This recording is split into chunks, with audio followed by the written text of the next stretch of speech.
All right, look, PrizePicks is America's #1 sports picks app, and it's the easiest way to win cash while you're watching games. Here's how it works. You pick more or less on 2 or more players, and you lock it in. That's it.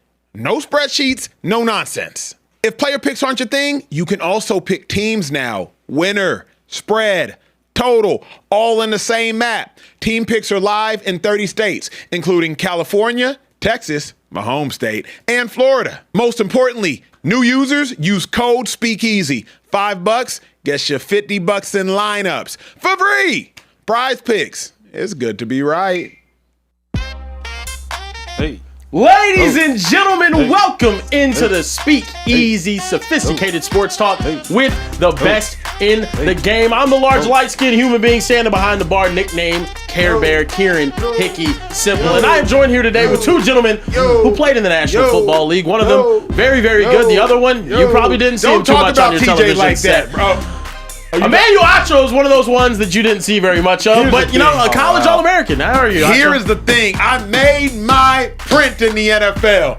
Special teams, I was out there. Hell yeah. It didn't matter if it was kickoff, kick return, punt return. Come on now. Your boy was out there. You make a print or a shit streak up the field, because that's what it seemed like, though. Oh, wow. The brown dookie stain of See the how he NFL getting right started. there. Yeah. Either way, he left his mark on the football field. He left his mark. Hey, He left his y'all mark. could be watching any show. You are hanging out with us. I don't take it for granted. It's the Speakeasy. It's all laughs. It's all vibes. It's minimal egos. We gonna have fun. Leave your super chats. We get to those comments first. It's a vibe. Shout out to the Speakeasy family. It's the last show of the week. Make sure you hit the subscribe button, by the way. If it's your first time tuning in, it's your escape from the stress of society. Care Bear, make it a good one, G. Ladies and gentlemen, joining us in the Speakeasy today is a gentleman responsible for Pro Bowl level play on the football field for the Cincinnati Bengals. I'm talking about a man that is a route technician. Not only a route technician, he is your favorite route technician's favorite route technician. Talk about and he it. taught them how to be technical on those damn routes. I'm talking about TJ. Who's your mama? Who's Manzana in the building? How we doing today, man?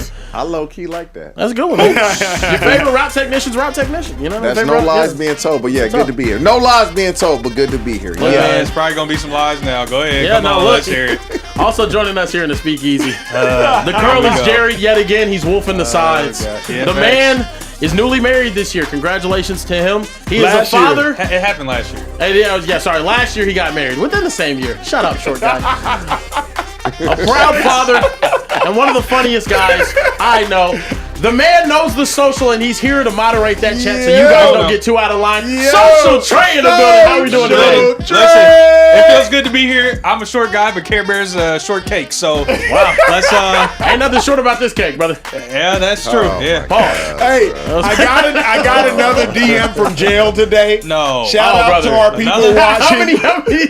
Are we that popular? We are, okay, bro. That's tough. We going platinum in the jails, in the bro. jail. Okay, turn that Shout out to our people watching us behind bars. Shout out to our people watching wherever you are. Hey, if you in the chat, let us know. Let Social Trey know where you watching from. You in LA, you in Philly, you in Canada. We got some cats in India watching. Hit us with your flag if you in a different country. Hit us with your state. Rep your city. Rep your set. You know what I said city.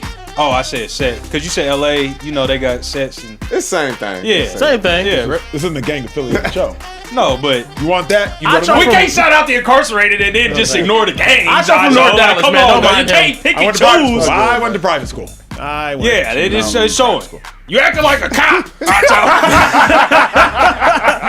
Oh, man. Enough of being federal here in the Speakeasy. Let's go ahead and get to the first topic of the day. Kyler Murray is headed to Minnesota to be the quarterback for the Vikings. He signed a 1-year deal. He's still only 28 years old and now has the opportunity to become the latest QB to play his best football under Kevin O'Connell, says Tom Pelissero on Twitter. Then hit free agency again next March, possibly turning his life and career around like a Sam Darnold did. Could he be a Super Bowl champion maybe later on?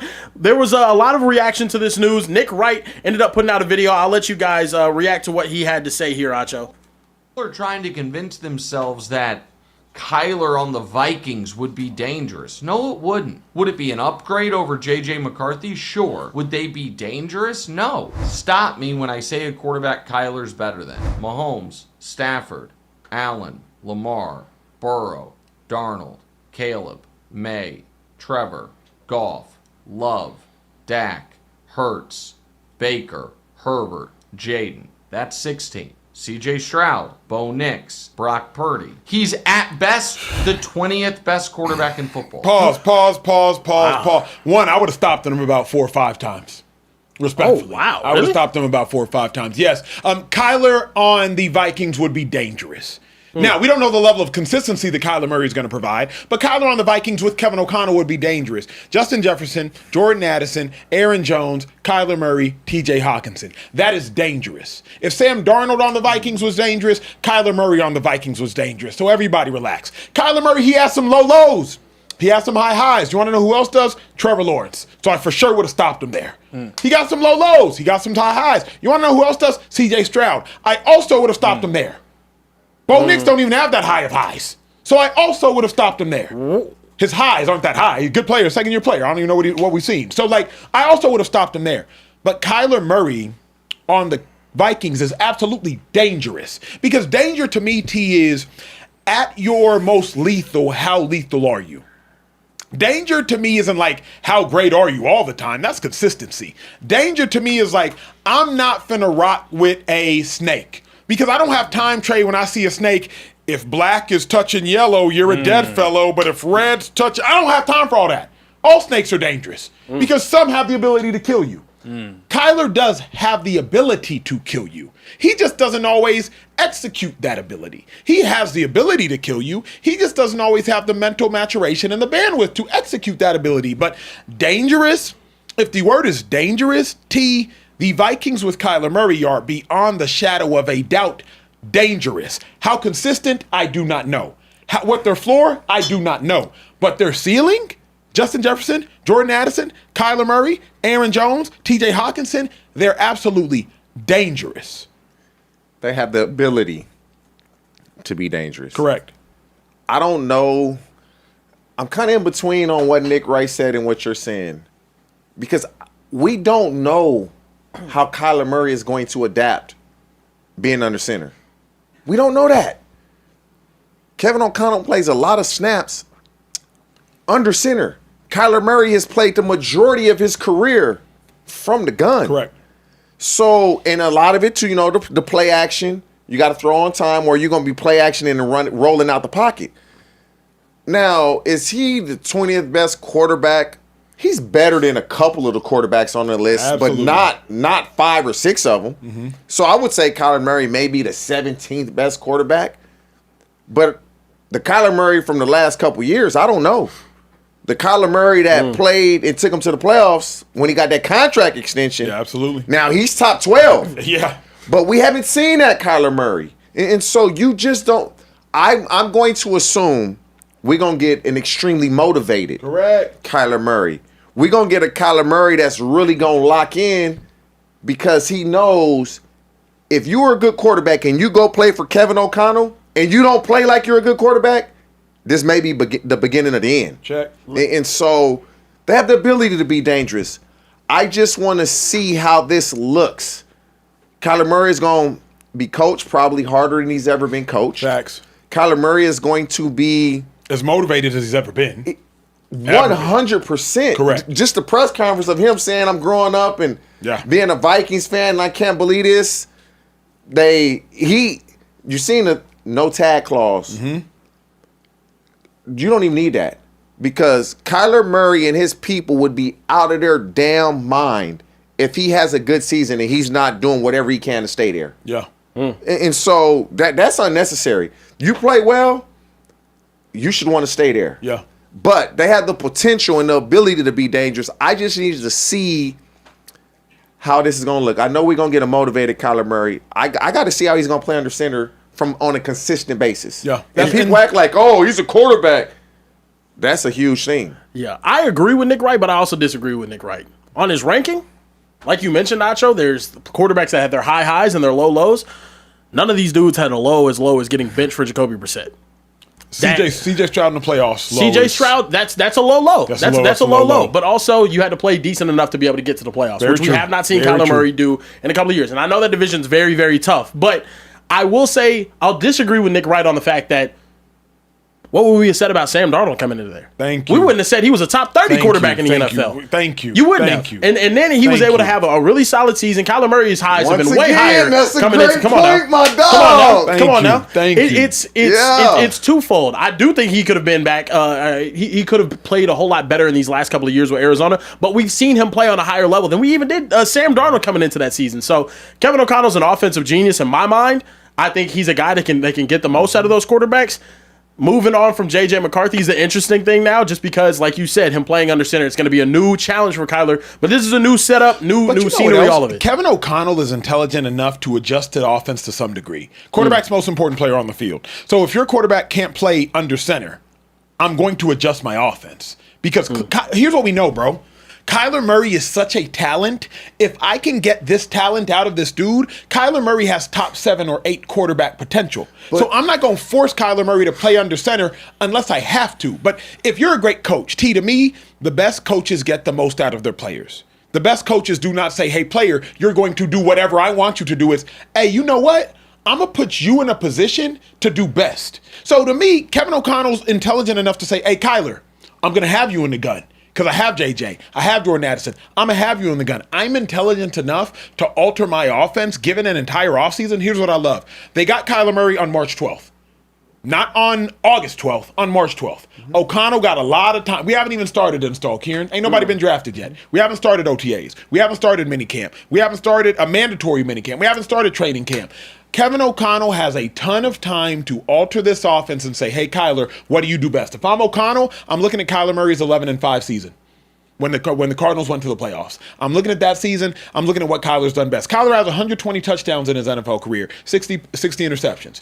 Hey, what do you do best? And I'm building my offense around the #1 overall pick formerly that is uber talented. What the hell y'all think they're doing with Sam Darnold in Seattle? Why do you think Sam Darnold is moving outside the pocket so much? But when you look at it, Kevin O'Connell has had more success as a head coach than Kyler Murray has had as a quarterback. Yes, way more. And so are you going to alter and somewhat change what you do? Yes, you should.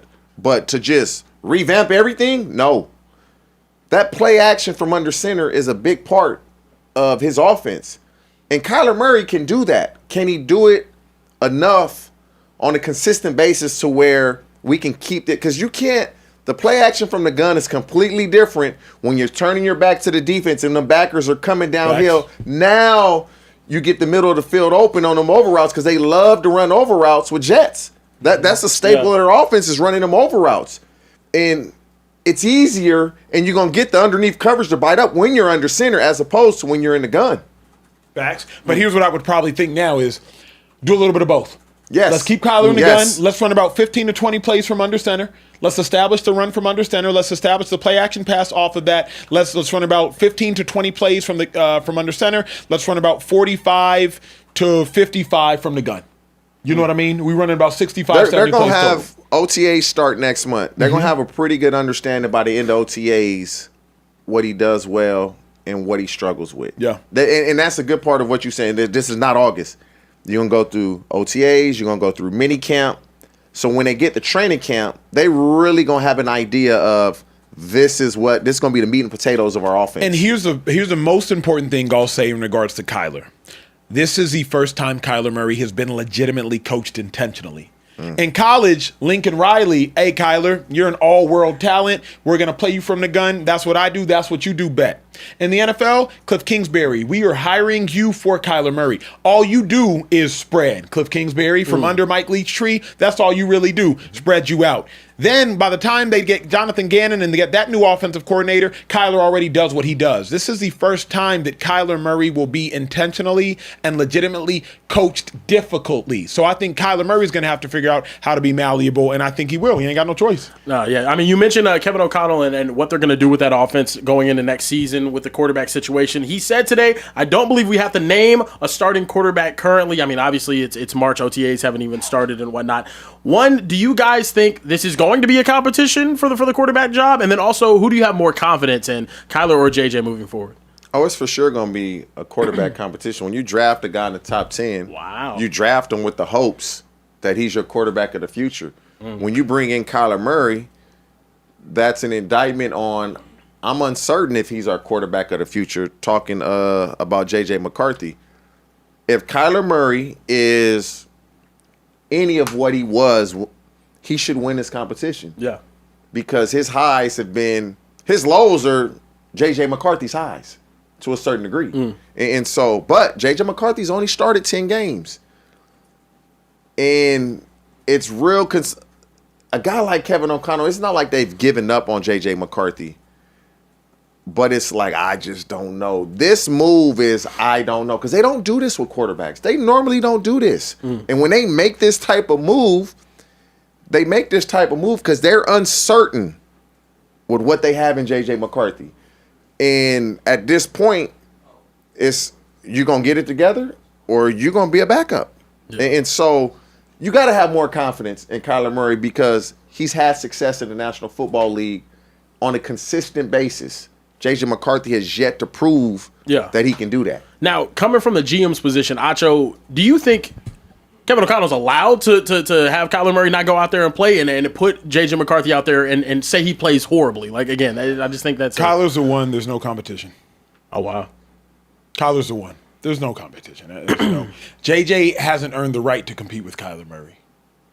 What he did at Michigan, being the second or third best player on his own offense to Blake Corum, doesn't earn you the right 3 years later to be in competition with a quarterback going on year 8 that's made the Pro Bowl. J.J. hasn't earned the right. So it's not a competition. If Kyler gets hurt, bet we can compete. It's not a competition. JJ hasn't earned that right. Like, he hasn't. Based on what he did in college? No, It's been 2 years. You haven't earned that right. So I don't even think Kyler needs to look over any shoulders. Now, where I'll agree with TJ is OTAs, training camp, ones up. Kyler gonna get them ones. Twos, JJ. Threes, JJ. Ones up. Kyler goes with the ones again. Hey, Kyler, come out. After 2 reps with the ones, JJ, get the last rep with the ones, then take all the reps with the twos. So JJ will get a snap or 2. Please, TJ, if you think I'm overstepping, correct me if I'm wrong. JJ will get a snap or 2 every period with the ones so he can have training with Justin Jefferson and Jordan Addison. But really, here's what I do know. Kyler ain't taking no 2 reps. Let me say it like that. Yeah. JJ, what's the quarterback's name? JJ McCarthy. JJ McCarthy might get some 1 reps. Kyler ain't taking nobody's 2 reps. I'll tell you that right now. Please correct me if I'm wrong. Please. I don't know about that. I don't because I'll say this. Let me say this. If that first day, that first rep, JJ McCarthy's getting that first rep. He's getting that first rep. He's gonna get that first rep. The first day of OTAs with the ones when because it's gonna really be a walkthrough. The first once they get out there, JJ, I just feel like there ain't no way, T. I really believe it. Boy, ain't no way, boy. At the end of the day, it doesn't matter. It doesn't matter because the cream is going right. It don't matter. Let me take you back. But the first day when you're actually taking snaps, Kieran, before we ever take snaps, before they ever get to OTAs, it's voluntary workouts. You want to know who's going to be there? Kyler Murray. You want to know who else is going to be there because he's rehabbing? J.J. McCarthy. I think Kevin O'Connell, hey, Kyler, break us down. I think strength coach, hey, Kyler, get it going. Whatever, not Kyler Murray. Hey, get it going, one. Call of Duty on one. They're going to start to get him going. If they do that, then it's not a competition. And immediately, somebody's going to go to the media and let it be known that's what's going on. It's Kyler Murray's job. So we'll know that right away. Because if that happens, J.J. McCarthy going to tell his representation, I believe, is WME. Yeah. And he going to know. Yeah. And then we going to get it publicly. This is not a quarterback competition. Kyler Murray's starter. Do you make this move if you're confident that J.J. McCarthy can be your day 1 starter, though? No. I don't think you do. They don't. But my thing they don't do this with quarterbacks. Is Kevin O'Connell in the position where he can say, day 1, based off of what you showed me in training camp told me last year or whatever before that you were a better option than Sam Darnold. But whenever we actually got into games, that was not what it looked like. So for me, it's just like, is there anything that he can do to get that starting job going into the season? Because for me, as looking at it from a fan's perspective, you brought Kyler here on a 1-year deal to see if you're capable of winning with him, and it's a non-committal thing as of right now. If it doesn't work out with him, then you end up getting another quarterback. To me, I think J.J. McCarthy's time in Minnesota is pretty much done. as a starting quarterback. It's year 3. I brought in another guy on a 1-year deal. It's a proven deal. If that doesn't work out, we're terrible that year. Guess what? We're drafting a quarterback next season. When you say year 3, he started 10 games, bro. I know. 10 games. But rookie year is lost. Mm-hmm. Last year was 10 games, and then he gets hurt again. So to me, Kyler Murray is more talented. Yeah. That's why Kyler Murray was the first pick. Kyler Murray, the legend in Texas that Acho knows, he was in that area, never losing a game in high school, all these state championships. The only player to be drafted top 10 in 2 professional league, hell of an athlete. Yeah. But at some point, you got to go do it. You got to go do it. Like Kyler Murray's a good player, but the Arizona Cardinals have been terrible with that good player for years. They've been terrible. True. Yeah. They've been terrible. It's true. And so, although he's super talented, can he lead men? Are people willing to follow you? Because that's what needs to happen. If you can't do that, it don't matter how talented you are. That's always going to be a huge question mark. I just think with the JJ thing, it's even with younger quarterbacks now. Like you look at what happened with Tennessee, Malik Willis, Will Levis. I don't need to see that many starts if you're going to be playing that bad. Like he was playing at a bad level. You know what's interesting? And I'm doing this off the top of my head. I could be wrong in the chat. Y'all will call me out. Have we seen a young quarterback start, get benched for a vet, and then get a starting job back? Trey Lance, right? Got some starts. Bryce Young. Oh. Very recently. But what I mean is not benched for a vet, because Andy Dalton was already there. Yeah. I mean like Someone they I'm brought bringing you in. in a vet. Not benched for, because that's not getting benched for a vet. That's just you just got benched. I'm saying like I'm bringing in a vet. Yeah. And then again, I'm doing off the top of my head, so we may have. I'm just talking to my dogs. I'm curious, like, do we see this? Say it again, Ron. Anthony Richardson. Yeah, Daniel Jones comes in, but he hasn't started again. Yeah, he's not going to start again. He's not gonna start again. Like, and that's kind of my point. Is like if you start and they bring in an outside vet, bruh, you ain't getting that job back, brother. You ain't getting that job back. I don't think he's getting that job back. It's kind of my thing. When you bring in Kyler Murray, you're bringing in Kyler Murray to be your quarterback. Yeah. You're bringing in Kyler Murray to be your starter. Yep. Now, is J.J. McCarthy going to step up to the plate? That part. And so it ain't like J.J. McCarthy. He wasn't Kyler Murray in high school, but he was highly ranked. Yeah. He was successful in college, even though he didn't throw the ball a lot. But the way they played at Michigan was we're going to run and play defense. Yep. And so I'm assuming he's not just going to lie down. I know he's not going to lie down. He told me not. Can't. Yep. He ready to compete.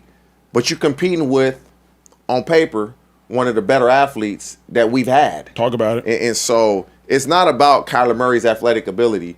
For me, it's more, can he be a leader and do what's expected of a quarterback? Yeah. Trey, I know we got some super chats going on right now. We do have some super chats popping. Our guy Jonathan James Rambo said, fell to my knees in celebration in an Arby's parking lot. Arby's. When you guys came back and I didn't have to listen to First Take anymore. They have the meats. But have you guys been keeping up with that Brian Pata case? Pretty wild, man. I Yo, feel bad for the Pata family. That's crazy. Yes, I've been keeping up with it through and through. Brian Pata, he was a Miami football player. Yeah, Miami defensive lineman who was murdered. Yeah, and then it came out that they said it was his teammate. His and then teammate was arrested his in 2021. teammate was arrested in 2021, and now they're declaring a mistrial. It was a mistrial. So it's just like, and it was 5 not guilty, 1 guilty. Yeah, 5 not guilty. Yeah. So the jury deadlock, which is always going to result in a mistrial. I'm not a lawyer. This is not legal advice, but that's what happens when the jury's deadlocked. It's a mistrial. Then it has to be the case has to be retried, I believe. So, yeah, that is definitely very sad. Big Lou 4801. Remember, shout out to our guy Big Lou. He had his video aired because he sent in a total of $200 of super chats, and now he's back with another $50 join. He said, if they have really moved on from McCarthy, could the Rams maybe trade for him and have him sit over there with McVay?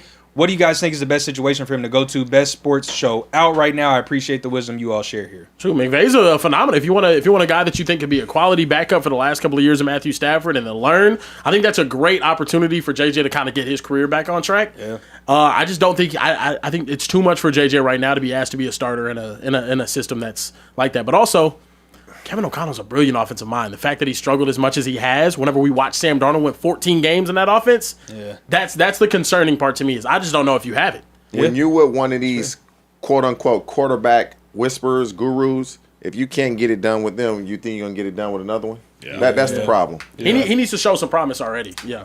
So That's facts. Perry White, 8905, that's my cousin, not really, but probably got the same last name, said, do you guys think the Eagles draft a safety now? I don't trust Sidney Brown, and Vic doesn't want to move Cooper from the slot. What do y'all think? Should they draft a You safety? have to draft a safety. You're not moving. Cooper's staying in the slot. We know he's not going to play the outside. They don't want him to play the outside unless you have to. You got to draft a safety because, number one, Andrew Makuba, he got hurt at the end of last season, and also before he got hurt, struggled in the tackling game and struggled to some degree in the passing game. You need to replace Reed Blankenship, so you got to draft a safety. And you probably need to acquire a veteran safety as well. I thought they were going to get Jaquan Brisker.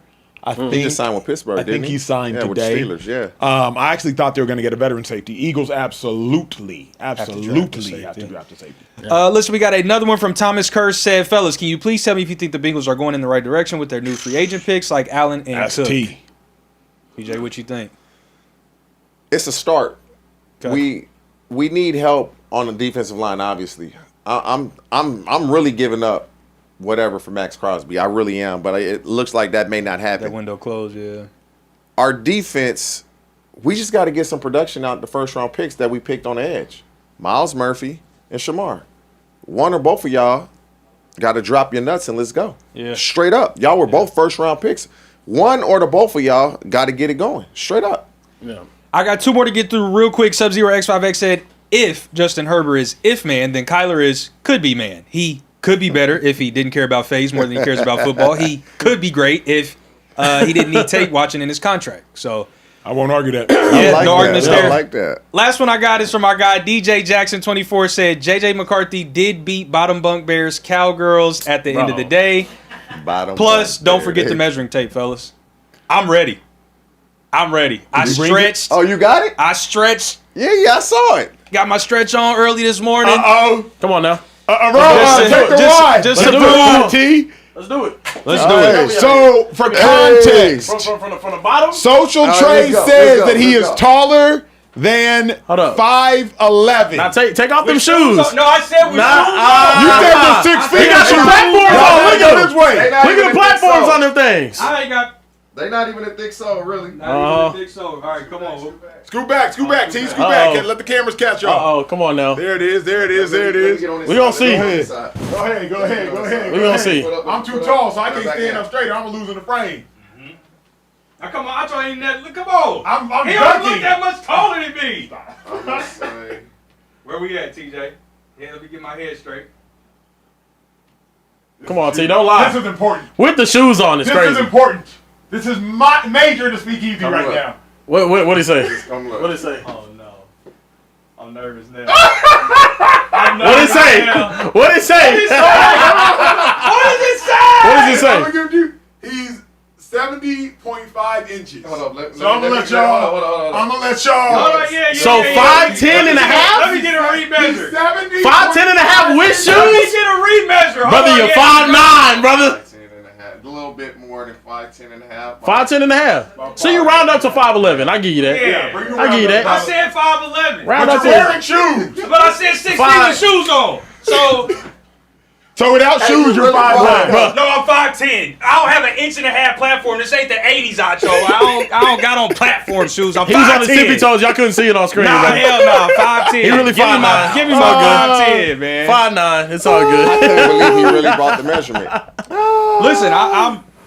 Let me see. I'm Trying to be the tallest in the speakeasy. Thank you very much. Oh yeah, you are. well, But you're also. tallest and the biggest, Yeah, I'm and also- the widest, and the thickest, and the Huh? hungriest, and the. You taller than You can say Shady? that much? Nah, I think we close to the same height. Shady swear he's 6 feet. Shady he's not 6 feet He's at not all 6 either. feet. Yeah. Nah, Shady Shady not- tall. Shady No, like, he's. Are you really He taller than you. barely? If Barely. you 5'11", he definitely 6 foot. Topic. Shady is- Look, Wow, they we said got to how- keep it pushing. The San Francisco 49ers have reunited the linebackers that took them to the Super Bowl last time they were there. Dre Greenlaw is signing back with his former team on a 1-year, $7.5 million deal. If you remember, his last snap as a 49er is when he tore his Achilles running onto the field after they were playing well defensively in the Super Bowl against the Chiefs. Fred Warner had this to say about Dre Greenlaw before. I'll let you guys take a listen. Dre Greenlaw, hands down, because he just, you talk about just somebody that got that pure dog in him, that pure Dog. wolf that we talk about, man. He's got it. And anytime I got to line up alongside Dre all those years when we played together, I think we played 6 or 7 years together, man. It was such a pleasure because I knew when I was next to him that we were good. I was set, because I knew I got a guy who was in the exact same frame of mind that I was, and we go to battle every single time we stepped out there. Apologize for the clapping. Acho's large don't. Nigerian hands just ruining the video. I don't. Where my one shot? How do we feel Where about? my I don't care. Dre Greenlaw to the Niners is gigantic. Are you a Niners fan? Bang, bang. Okay. Dre Greenlaw isn't just a force. He's a force multiplier. So not only does Dre Greenlaw make the Niners better, Dre Greenlaw helps make Fred Warner better. Dre Greenlaw to the Niners exponentially increases this defense. Now, you also have to remember, Dre Greenlaw, a year removed from the Achilles injury, will be significantly better than coming right off of that year Achilles injury with the Denver Broncos last year. Dre Greenlaw to the Niners now adds to Fred Warner's piece, to the Nick Bosa return, to the Michael Williams return, to the Oso Odigizua return. You're talking about 5 of the front 6, because you really only have a front 6, not a front 7. You run a 4-2-5 more often than not. 5 of the front 6 are dogs. First round pick, second contract, or DPOY caliber dogs. Dre Greenlaw, Fred Warner, Osa, Michael Williams, Nick Bosa, dogs. Lenore. Dogs. Everybody hunting. And then you got Demo on the back end. Dre Greenlaw to the Niners is huge. It's huge. It's huge. It's huge. What's that? Carebear, do you mind telling us the origin of that painting? I don't actually know the origin of this. Oh, painting. well, I can tell you from whence it came. Emmanuel Acho's home here in West Hollywood is where that Brock Purdy painting came from. Wow. Because I'm not gonna lie, that's kind of glazing. I'm not. That's pretty crazy. Yeah. No, that is 100% glazing. Brock, hold on. And he Acho- told the artist to make it as if that's me hugging and commending Brock Purdy because he never had a chance to actually do that. First off, You never played for the 49ers, did you? No. You grew up around the Bay Area? No. Interesting. Okay. Whenever you were like thinking you were done with football, was it the 49ers or was it the Cowboys that you were thinking about? Like, It was the Cowboys. yeah. Okay. All right. I just wanted to make sure that was understood. Well, you might as well tell Because us I the have to origin stare at story this of your fandom now. We're here It's now. gross. So, Okay, because look, it's kind of a... I I'll love the brand of ball that the Niners play. The Niners play a brand of football I wish I could have played. Physical, relentless, aggressive, want to take your head off. And then when the Niners were hitting their peak, D'Amico Ryans, my big brother, we played linebacker together in Philly. He was the Niners linebacker coach, then became the Niners DC. Fred Warner, my favorite player in ball. Charles Ameni, who was on those Niners rosters. Marquise Goodwin was on the Niners. I played ball with him at Texas. So the Niners then became like my unofficial squad. And bro, T, the way they play football, bro. It's some players that I'm just like, dang, bro. I wish I could play ball like that. The way Fred played ball, the way them. But your knock knees had other plans. The complete other plan. Yeah, they did. Complete And that homegrown. quad falling off the bone Tight. had other plans. You I'm know sorry. why I like Okay, let me this get though? back to work. I like this. I like this because Fred Warner loves it. Yeah. That to me is the biggest thing. Like, I like this because of the way Fred spoke of him. Yep. Like, you know how that makes you feel when somebody that you went to war with talks about you like that? Talk about it. Like, you don't want to disappoint him just because of the faith that he has in you. Correct. And so Greenlaw coming back to the Niners just going to make him a better team just because of who he is as a person and player.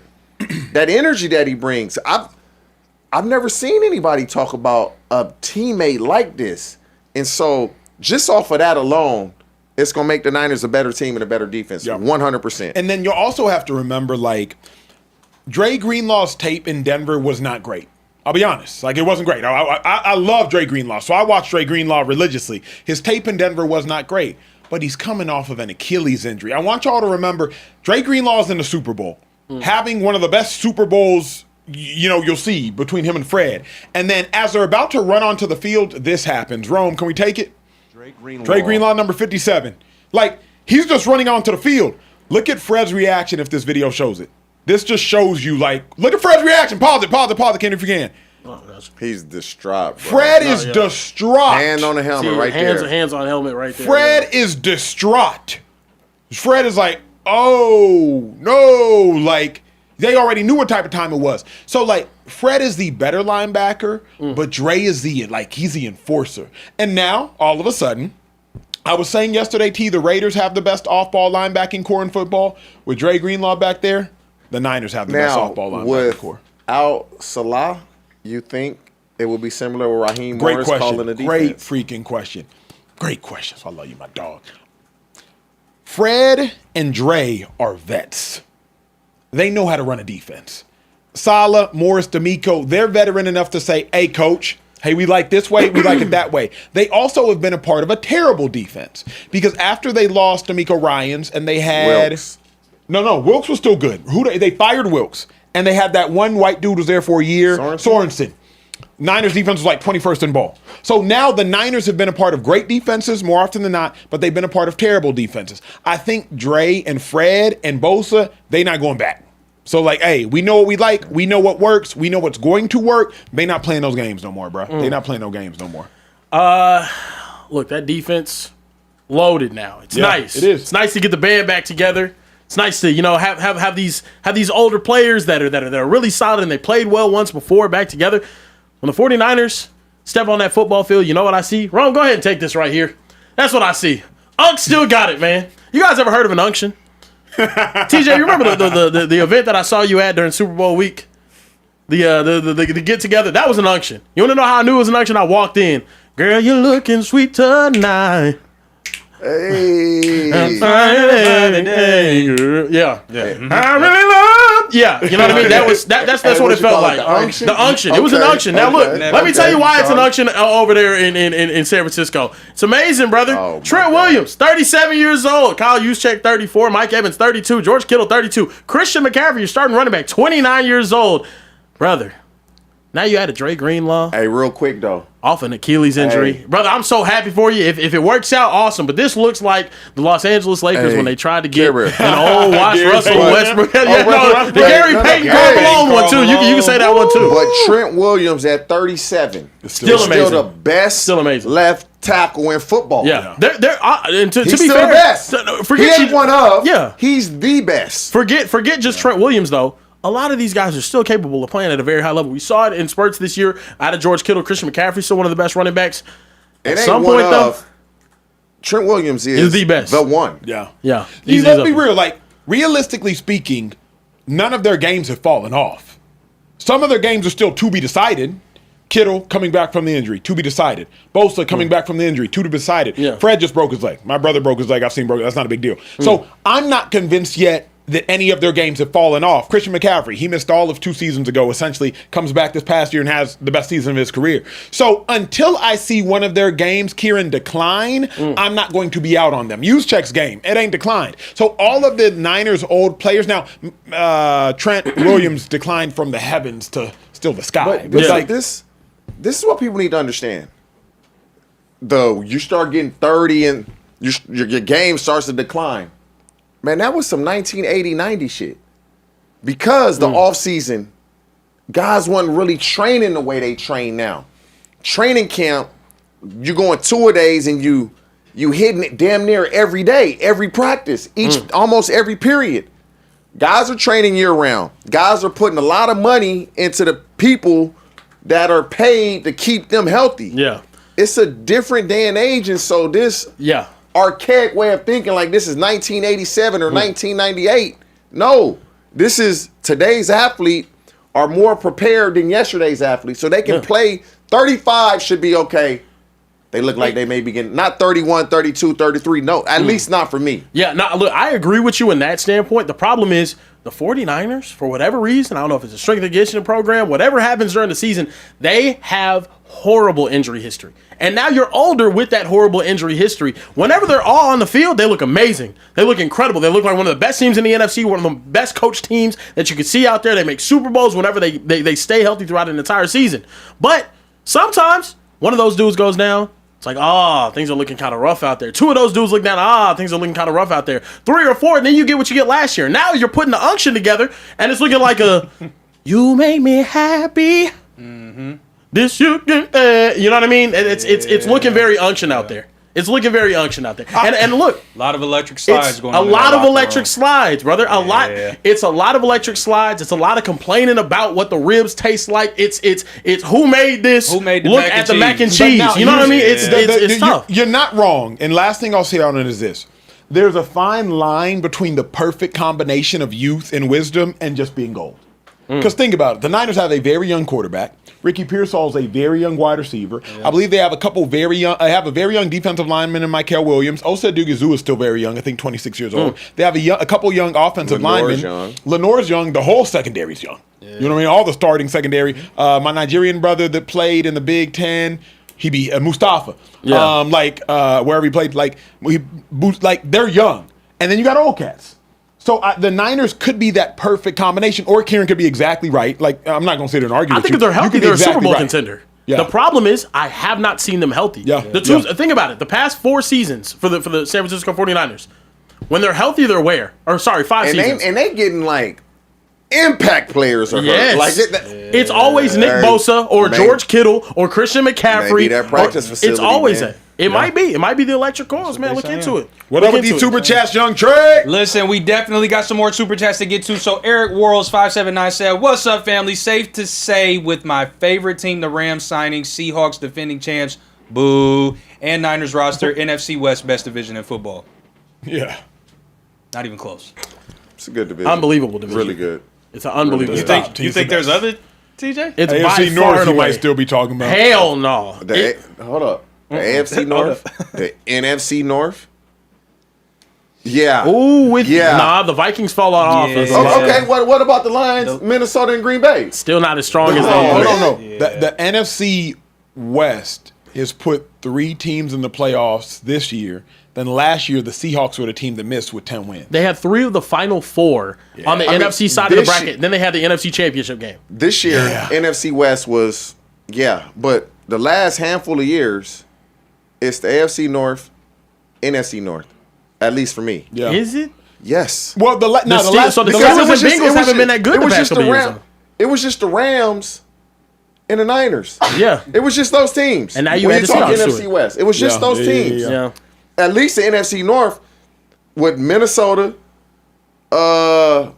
Detroit Lions, and Green Bay.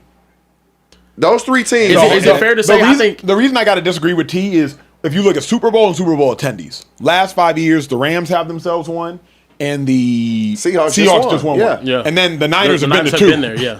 So that's the only. Whereas NFC North, Yeah, the AFC North, no, because Cleveland Yeah, they haven't had a is team they like weak, and Yeah. then we have been. I would almost actually weak. argue Yeah. AFC West has turned into the most competitive AFC division now, with the Chargers Yeah, yeah, building up, yeah, the Broncos yeah. winning the division now, Yeah, and the Chiefs for being sure. in Of course, Super of Bowls course, all the time. of But course, yeah. Sure. of Well, course. That's facts. I got a couple more. The Donathan said, just wanted to say what's up to the crew and answer Acho's Yo. question.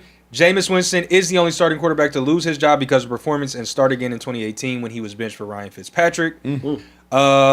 Shout out to y'all for keeping us honest Good and pool. giving us the answers we need. So, AKA Shard said, "What do y'all think about the Bills' defensive signing so far? It feels like they're going to a more blitz heavy or aggressive style. Bradley, Chubb, D. Alford, C.J. Gardner Johnson. let's. We told y'all produced They the show. produced the Who show. dropped that super chat? That was AKA Shards. AKA Shards. Y'all produced the show. Rome, you ready for the Bills? Let's go Bills. Okay, look. Speaking of the Bills, the C.J. Gardner Johnson ended up signing with the Bills today. Ended up putting out this this image of him and Josh Allen. I thought it was funny. He signed to a 1-year deal worth up to $60 million per his agents, Kevin Conner and Robert Brown of Uni Sports Management. Also, this guy said, "I'm the biggest Bill. What's his first name? Bean. Bill Burt. Oh, That's Brandon a Bean. GM. Brandon Bean. Brandon Brandon Bean. Bean. I'm the biggest Brandon Bean hater, but this man put together a great offseason. Got the wide receiver with DJ Moore. Extended offensive lineman Connor McGovern. Signed CJ, who's going to start next season. Signed Chubb, who's going to start next season. And with the salary being mad low, this is a masterclass. Low key is what he had to say about it. Fellas, also, Shady put out a tweet saying that they got a true dog in C.J. Gardner Johnson. How would you guys grade the Bills' free agency this offseason, getting that help for Josh Allen? B+. I think they've done a really, really, really good job. DJ Moore, Really, really good addition. You know what you're going to get in DJ Moore. He's going to give you 1,000 yards. He might give you 1,100. Hopefully he gives you up to 1,300. I see 1,100 yards. If we're really talking about the Bills, though, the thing they have lacked defensively, and y'all know me, I know my defense, if I can be blunt, they have lacked an enforcer. Milano, good linebacker. Bernard, good linebacker. They not enforcers. They not bangers. Ain't nobody worried about coming across the middle and seeing Milano, seeing Bernard. Taylor Rapp, good safety. He's not an enforcer. Jordan Poyer, really, really, really good safety over the years. He's not an enforcer. Micah Hyde, my dog had neck issues. He's not an enforcer. Tre'Davious White, that's the homie. He's not an enforcer. They haven't had enforcers. Somebody on defense got to scare you. Somebody on defense got to make T at least think, if I run this slant, how long of a massage am I going to have to book tomorrow? If I run this slant, am I going to have to go to get dry needled or acupuncture? If I run this slant, is my Erosti therapist available at 10:30 a.m. on Monday? How many dew wipes I'm going to need? Something. Yeah. Like, the Bills have never had a dude put fear in your heart. That's Chauncey Gardner-Johnson. Chauncey Gardner-Johnson, even for the Philadelphia Eagles the year they won the Super Bowl, was the enforcer. I never understood that saying, bro. I swear. Which one? Put fear. The fuck? Uh-oh. Like, when you get fear of what? Going to sleep. Ray Lewis, when you go over the middle, there's no fear? Never in my life. You come from a different cloth, bro. You ate Never in my life. Like, I'm metal going for breakfast. I don't care if I get. You gonna get hit. Who like fear? Yeah. Never in my life have I walked on the field and been like, I don't want him to hit me. Man, I didn't Vontaze care. Burfict was out there changing brain chemistry, brother. I didn't care. You gonna get hit regardless. And so, at least for me, I did not care. But T, what you All play hits at? are not Yeah, created you equal, different, though, bro. T. I didn't want to get hit by LaRon Landry T, or any you played at what? 6'2", 225? I was probably about 212, 215 max. Like, and you cut from a different cloth, right? You ain't cried your whole life. So you different. No, I'm just like Different. everybody a grown man. Yeah, facts. You're gonna get hit. If the hit hurt me, it probably hurt you too. It probably hurt you too. Like I used to tell Carson all the time, it don't matter. I'll take any hit for any catch. Throw that shit anywhere. If it's a catch, I'll take the hit. Don't worry about it. That's just how it has to. And the way the game is now, you can hit me, but you're really not taking my head off. So Facts, it's really facts. nothing to worry about. And then I don't know Gardner Johnson. I don't know him, but he don't look like he that big. No. I'm bigger than you, so you better hit me when I don't see it. T, to me, like, enforcing, see if you can find a Chauncey Gardner-Johnson hit in the Super Bowl. He's See if you can. aggressive. To me, like, his personality there is it is. aggressive. There it is. Yes, When you I want say that. enforcing, I'm not just exclusively talking about banging. It's Chauncey Gardner met Pacheco in the Super Bowl. I'm talking about, like, everybody has a tenacity amongst themselves. You need guys like You know what I mean? You need guys like him on your team. But I'm Like- gonna just tell you this: like fear, nah, I'm not. But Not then for me. Hear me out on it though.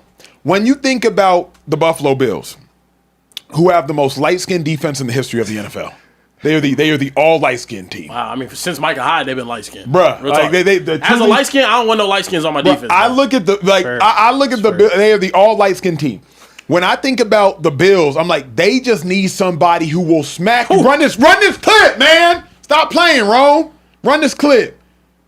Bomb. Come on, T. And Pacheco's a crazy person. Bomb. And here's what I love about this hit, running from the top. Don't talk to me about a hitter if a hitter only hits the guy who's not looking. That's not a hitter. It's not a hitter. I play with dudes that only hit dudes that aren't looking. This is, you see me, I see you. I'm a crazy person, you a crazy person. Let's dance. Let's dance. Can I have this dance? Yeah, Chauncey Gardner Like, Johnson. He They're that you know who that remind me of though? Who? Bob That Sanders? was Bob Sanders See, I know type my hit, ball. bro. I know my ball. That was a Bob I know my Sanders. ball. I'm coming at you full speed as you or me. Yeah. That's how that was Yeah. in this football. Yeah. Sometimes you're gonna get me, sometimes I'm gonna get you. But he will bring a nastiness to the defense that probably is needed. Yep. But at the end of the day, they're gonna have to score some points. The Buffalo Bills with DJ Moore and Josh Allen are gonna have to make big plays in the passing game and score points to keep people from loading up that box with Dalvin Cook. Yeah. That's Well, fair. I said Dalvin Cook. Wow. But James Cook. That's Wow. fair. That's fair. I mean, you didn't give me your grade. What would you grade the Bills for your I would offseason? probably I'd give him a B. Okay. Why just a B? Just because I know they're going to draft a receiver. Mm-hmm. And if Jordan Tyson is a guy that drops, or they go a Jacoby Lane, one of those two guys can bring a lot of juice and playmaking to that offense. Mm-hmm. I believe Jordan Tyson may be gone just because of his explosiveness. He may be there because of his injury history. But if they can get one of those two guys, the Bills got a chance to be special because both of those guys are ready to come in right now and contribute. Both of them. No, I agree with that. What you grade him at? I'd say a B. A solid B. I don't know if I'll go B plus yet, but I think it's a B. Getting DJ Moore, if you want him to be your number one, he can step into that role and be serviceable in my opinion. And also with a guy like Josh Allen, I think he elevates those receivers that he has around him. So you got a bunch of threes at the wide receiver position. Getting DJ Moore does help. Getting to CJ Gardner-Johnson or just a guy that's going to change the mentality of the defense. Yes. Like I said, I mean, every defense needs some dudes that like if they pop for PEDs, you're not surprised. You know what I mean? Like you need that Brian Cushion. I'll hit my helmet on somebody's face. Coaches will tell you. We need about 2 or 3 crazy MFers on every team. Yeah. They'll tell you this. Yeah.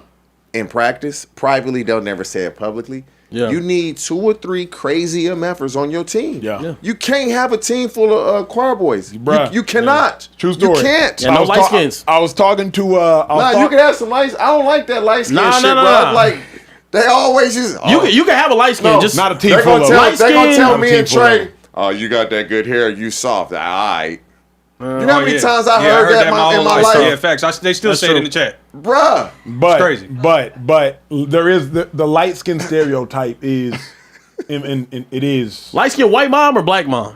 that matters. That matters. matters. Light skin white mom, a lot of anger issues, but not enough actual aggression. You know what I mean? Yeah.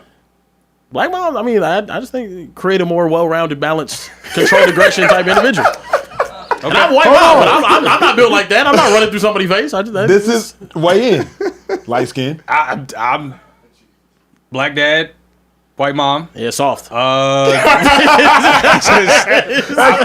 whole It life, matters, man. I'm being honest. My whole life, I'm not cut the same as the other light skins, man. I'm just keeping it real. I mean, I'm not as light as y'all, though. Yeah. so You're not light. You're not light. not for real. not But the light hair as gives y'all. it away. Can you really You pull racially so- ambiguous, if hold you on, really be honest. pull up the Yeah. Bills defense from Yeah. last Yeah, year? Bills my mama defense. black. Just so y'all pull up the Bills starting try. defense from last year if we can. Just so Yeah. y'all know, like this wasn't we not ha and kiki. I mean, you gotta. When you are like me and Carebear, you gotta put up or shut up. Yeah. Because my dad told me at a very young age, he was like, "You're handsome, you're a good looking kid, you're light skinned. They gonna try you. They gonna you try gonna you." have to fight." And so I fought several Trying to fight times, all through middle school, high school, and one time in college. I should have fought more.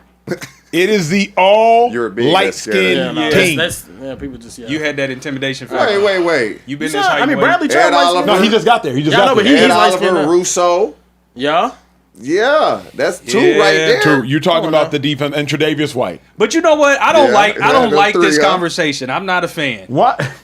because to say that light skin is predicated on softness, or Let me ask you this. Let me cut you No. off and ask you Bro, this. they- Do you It's want to say let me ask you the this. inverse that Do you- dark skins you want are Nate- just aggressive. Yes, and- Nate, hold on. That is the Hold on, perception. I'm not though. saying That's that a they're fact. aggressive. I'm saying they're more prone to show that aggression in a better way. Hold In a on. better way. Hold on. I can be aggressive. about this. I don't have that Y'all dog listen, in me y'all like about to that. have the colorist cancel How this. do- Oh, no. I'm not saying nothing negative about that. Name a great light skinned boxer. Hold on. I Shakur want my. Stevenson. I want Shakur my. not that light though. He light. He not, bro. Name a Muhammad good Mexican. Ali. Muhammad Ali. Yeah, is light. yeah, That's what I'm all saying. right. Muhammad Ali is not light. He's not He that light. light. Muhammad Ali is not He light. ain't like dark my skin. complexion. He not Come on, dark man. skin. He like my complexion. Yes, you're That not ain't light dark- skinned. that But ain't we dark more to the skin. light than we are to the dark Yeah, side. that So ain't they- dark skin, though. Stop it. Muhammad Ali is not light skinned. Do you want Roy your Jones. Do you want your linebackers?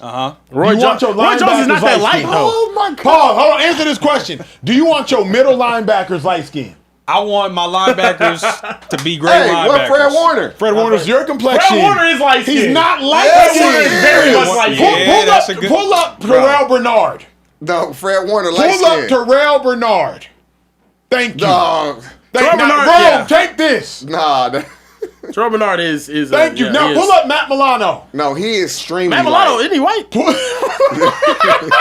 as light skin as it gets, He brother. Italian. Bro, He Kenny, Italian. Oh, he's not on, light skinned. No, he ain't one of us. So, like, He got 2 white pairs. Hell now, no. hold on. Now, That's pull what I'm up. saying. Pull up He Dre low-key Greenlaw. Man, he's Pull up Dre Greenlaw. Let's pull up and Fred stop Warner, playing. actually. Let's pull up Fred Warner. Look. that's That's what light I'm skin. saying. That Y'all is are light crazy. skin. Y'all He's light are skin, bro. crazy. He's light light skin, bro. skin, Fred bro. Warner is light skin, No, bro. pull it now. Hold on. I got you again because Who? the chat's helping me out. Who? Stop, chat. Zach Bond. Oh. Is Zach Bond? Is that? Come on, bro. Stop. And I was on your side of the argument at first, but this is crazy. If you're bald, that's an overruling factor. I'm not gonna lie, bald is an increases your overruling aggressiveness. factor. Bald, is like, true. you don't have as much going for you. Yeah. If you're I'm bald, saying, you just gotta go out there and say, F it. My point is, light skins, bro, are more emotional. Caleb Williams crying on his mom's shoulder. You know what I mean? You don't see TJ that. Edwards. TJ TJ Edwards. TJ Edwards. Who's he? Yeah, I mean, TJ Edwards, TJ he's been on like 4 teams in the last 5 years. Like, And, that's he not is. a good enough argument. Can we pull up Dre TJ. Greenlaw now? Okay, we Can we pull pull up Navarro Bowman? Can we pull up Patrick Willis? Can we pull up Ray Lewis? Shh. Can we put up Lawrence Taylor? Yeah. Yeah. Can we pull up Reggie White? We could also pull up Emmanuel Acho, and that's a different type of. You know what I mean? Like I'm just crazy. I'm He talking fits about one of the the very- criteria. He is darker complected. So you don't want, like, you know what I'm saying? I'll be honest. I don't want an all light skinned defense. No. Now an all light skinned NBA team. So what you think of Sonny Styles ain't coming out? Yeah. We'll see. He's fast. Sonny light skinned. Yeah, Sonny, he's Sonny light not, skinned. Sonny, you confuse Sonny like, not that you're not light light-skinned, skinned. Like, think about it. Hold on. Houston Texans defense or the Buffalo Bills defense? Oh, Sonny Styles not light skinned. Say Nah, it again. he- Give think about me, it. Give me the one the at the bottom. Houston- Look at the one at the bottom. the Go to Houston- the one, that one. So you talking about when he That's had less light-skinned. sun on him? Yeah. Stop. Yeah. Well, look at this one though. Here's my point. Yeah, I The don't know what Houston that is. Texans. It's fine, bro. Hold on. The Houston Texans are the all dark-skinned defensive team. Oh my god. They're the all dark-skinned team. What conversation we Stingley? at right now? Stingley's your complexion. Stingley is light That's the skinned, light, bro. or maybe Petrie the Stingley is lightest one. Petrie and Stingley Bullock, are light skinned. Last, Last, who the Al-Shire? Nobody up front. Daniil. Hold up. Will Anderson. Hold up. Time out. I'm about to Toa-Toa? fry his ass right Toa-Toa? now. Fry him. Toa. Who's the greatest defensive player in this generation? Of the past generation? The past, like, let's say 15 years. Aaron No. Donald. Light skin. Stop, y'all are Light light skin. skinned. Come on now. Light skin. Now, I'm flipping on the argument. Light skin might be elite. not light skinned, Bro. See, oh my God, bro. That's a horrible argument. Aaron Donald. Aaron Donald is Yes. Aaron Donald That's is light great, brother. skin. And he got And he got the curly hair. and he got type 3B hair. Yeah. He a 3B, 3C type of dude, bro. Yeah. Yeah. Come on now, he light skinned, bro. Yeah. He's super- Okay, fair. He light bright, brother. That's fair. This is fair. He is the outlier that proves the rule. Every rule has an outlier. He is that's the right. one. Now. He's Okay, the well, if we outlier go that in proves that the route, rule. then I got it. Then I have to call you out and say that you're mistaking correlation for causation. Because these brothers are dark skinned does not make them aggressive and better I didn't say linebackers. that. I didn't say that. Oh, okay. What? I have not said. I have not What do you- had okay, so a let me- thesis statement. Okay. I have simply proposed questions for y'all to consider. Well, let me ask Like, you. I've never actually okay, made cool. a statement. I'm gonna put you in the hot seat. Okay, you ready? So, Yes, sir. What do you like out of your linebackers? What makes a prototypical linebacker? Intelligent, Okay, Mm-hmm. physical, Absolutely. you can get that in athletic, Yeah. that's all you need. aggressive. Oh, aggressive. Yes, sir. Oh, okay. My fourth So what? criteria. Okay, now, I who do hate that you? I started this because we are perpetuating some horrible stereotypes in a way. Don't say we. But this is- I have fully this is rejected the not- Talked colorism. about I'm just off it. privately. I'm off it. This is we're having a public conversation That should be private. that has been the most private conversation, but it's a speakeasy. We are saying the quiet part loud. Facts. This all started because Ooh, my coach came up to me one time, and my college coach was like, "We can only win so many games with a roster full of Acho brothers." My brother won the Campbell Trophy. Actually, no, truly. we can only win with so much ass on the field, guys. No, but like, Sam is amazing though. Like collegiately, my Yeah. brother won the Campbell Trophy, Yeah. academic Heisman, and he was a consensus unanimous All-American. My brother played 9 years. Clown me, don't clown my brother. Yeah. So like my brother, but this is college. Yeah. It's like, Yeah. in college, me and my brother were both elite. Like that. Yeah. Yeah, like that. Both But, All-American level players, yeah. You need some Sergio Kendalls. Yeah. You know what I mean? Like you need some Brian crash out Rathos. behavior. Yeah. You know what I Yeah. mean? Like you need some you're only gonna win so many games with like dudes who are like in the library. Yeah. I remember there was an So active. dudes that went to private school from elementary all the way through. You only go win so many games. You only go win so many games with private school kids, bro. Yeah. Respectfully. Like we have limits. I have limits. I have limitations. Chat, now, what happened? Chat Friday? No. Chat made a good point about the light skin boxers. They said Javonte Davis. And then they said, I'm white, Trey light skin, TJ Caramel, and Acho's dark skin. How am I white? I went all the way to Man. That's crazy. You do it's the undertones. I do have a red undertone, have a really, and that's like it works pretty, against you. But hey, summertime, you also sweat. You sweat from your brow. That doesn't help sweat you. from my brow. Yeah, like I sweat everywhere, bro. I'm Guyanese. We be. You ever see the? Never mind. I'm about to. What a conversation! That's my favorite conversation. The conversation just went crazy. Oh, yeah, that was crazy. Yeah, that that was was wild. wild. Speaking of wild. Unks, you and Cam Newton have an interesting thing to get to. Cam Newton put out a video earlier today saying that you can't play that card. I'll let you guys take a listen to what he had to say. Stephen A. made it personal, and that's what Stephen A. often does. In the sake and in the name of entertainment, he made it personal. But the other problem is, like, people get on me, Acho, your career this, your career that, and I hear them. But, like, what was hard for me is people who literally didn't make it to the league. Pause right there, Peggy. My good brother in content, Mr. Emmanuel Acho. Times have changed. And trust me, I have changed with those times.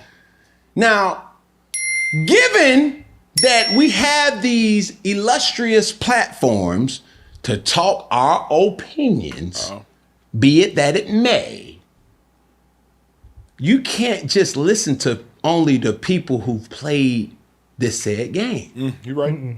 So when you have ridicule or you critique Stephen A. Smith for not playing, and then you talk about Skip Bayless for not playing, Yeah. I will call your co-host. Yeah. He didn't play. So you don't listen to him, and he just had a viral clip or a clip with a strong message To Stephen A. that denounced Stephen A. Kieran Hickey Simple. Like, that's his co-host. Damn, the government. And just to say that, full government's crazy. definitely don't like this. I don't agree with it. I don't respect that part from Acho. Let me cook. These are my dogs too. Shout out to everything they do on 4th and 1. I do not have an issue with somebody not playing, giving a take. It's not my issue at all. It is when your take becomes damning, belittling, or demeaning. That's when it's like, whoa. Particularly the nature of the take. When you make it personal. Yeah. Like, I don't have an issue with somebody not playing, right? I didn't play at I played at the highest level, but I didn't play at the highest level of the highest level. So, like, I ain't got an issue with, please give your takes if you didn't play. In the chat, we love y'all's takes. But, like, you can't be like, man, like, this dude don't even know what it takes to be great. You know how hard it is to make it to the league? Any league. Any league. Tennis, track, MLS, like any league. So when you see people saying like, yo, man, like this dude is a complete bum. He don't know what it takes. He ain't got the heart. I was talking to my friend about this the other day. The reason I always brag about going to private school and all that other stuff is because I'm not insecure. I know if push comes to shove, I had to run through 6'3", 335-pound men's face mask. And I did it. So I don't need to act tough. When push comes to shove, I know I am tough. You feel me? So because I did it, I actually know what it takes to do it. I also know what it takes to have limitations and not being able to do it. That's why I actually can critique when dudes don't get it done. Because I'm like, that seven cut from the slot, that's harder to guard than you think. I got beat on it a lot. And so my issue was in response to what Stephen A. was saying about Zion. Not that Stephen A. was saying anything about Zion. If you ain't played, give your take. But you just got to be mindful of like, bro, you don't even have the competency of what it takes to achieve at that level or to get to that level in achievement. So you don't even know what you don't know. And so that's really my tension if you've never played at all. Please give your takes, but just be mindful of where to draw the line in giving your takes. That's why whenever Shady's like, Acho, watch how you talk about something, I'm like, you know what? You're right. I was never an all-pro, let alone a perennial all-pro. So I always defer to Shady when we have these conversations. I'm like, you know what? I know what it takes to make it to the league. I had a couple games where I actually played at a high level. As a special teamer, I genuinely played at a high level consistently. So if you didn't ever play, I'm just like, just be mindful how much you demean when you truly like, bro, my coach, I was tackling Peyton Hillis in the open field. You remember Peyton Hillis? Yes. Peyton Hillis. Tackling Peyton Hillis in the open field. Peyton Hillis catches a check down. I'm 12 yards away. Hardest thing to do in football, make an open field tackle, especially versus 6'2", 235-pound corn-fed white boy. I'm running towards him. He running towards me. He looks me in my eye. Boom, boom. I go low. Bam. Hit him in the kneecap. He twirls. Jenkins makes the tackle. My coach, Acho, square him up. Run through him. Coach, you run through him. Because you don't know what running through Peyton Hillis feels like. This is Rick Minner. Rick Minner is the father of Jesse Minner. Jesse Minner, current head coach. Yeah, Rick Minner was my linebacker coach in Philly. Acho, run through him. Man, coach, I got a partially torn MCL and a torn groin. I'm just glad I got him down. You feel me? So that was my stance on it. If you ain't played ball, give your take. It's just be mindful of how much cayenne pepper you put in the back of that take. That's what I'm really getting I think for me, whether you played or you didn't play, just never try not to make it personal. Because there's a lot of players that they don't like it. They take offense to it when you make it personal because it feels as if you're talking about the person when it should always be the player. And so that to me is the biggest thing. Just keep it about the game. He not very good. He didn't make this play. Oh, he made a great play. But when you start making it personal, I believe that's when it becomes a problem, whether you played or you didn't play. Mm-hmm. I'll say, a lot of the takes that I end up having a lot of the time, I say I'm coming at it from a fan's perspective. I say that whenever we're talking about stuff in regarding the league, because I know both of you guys have been there before. I think, as a matter of fact, honestly, a lot of people in the sports media industry, a lot of players, former players, they do kind of make us that have not played at a high level feel welcome to share those takes. I don't feel like that's something that like continuously happens and whatnot. So the fact that it was like kind of a conversation about, well, you have another person that didn't play and it's not about just like playing. I don't think Acho was making that take. Otherwise, I don't think I would be here. It would be someone that had played before.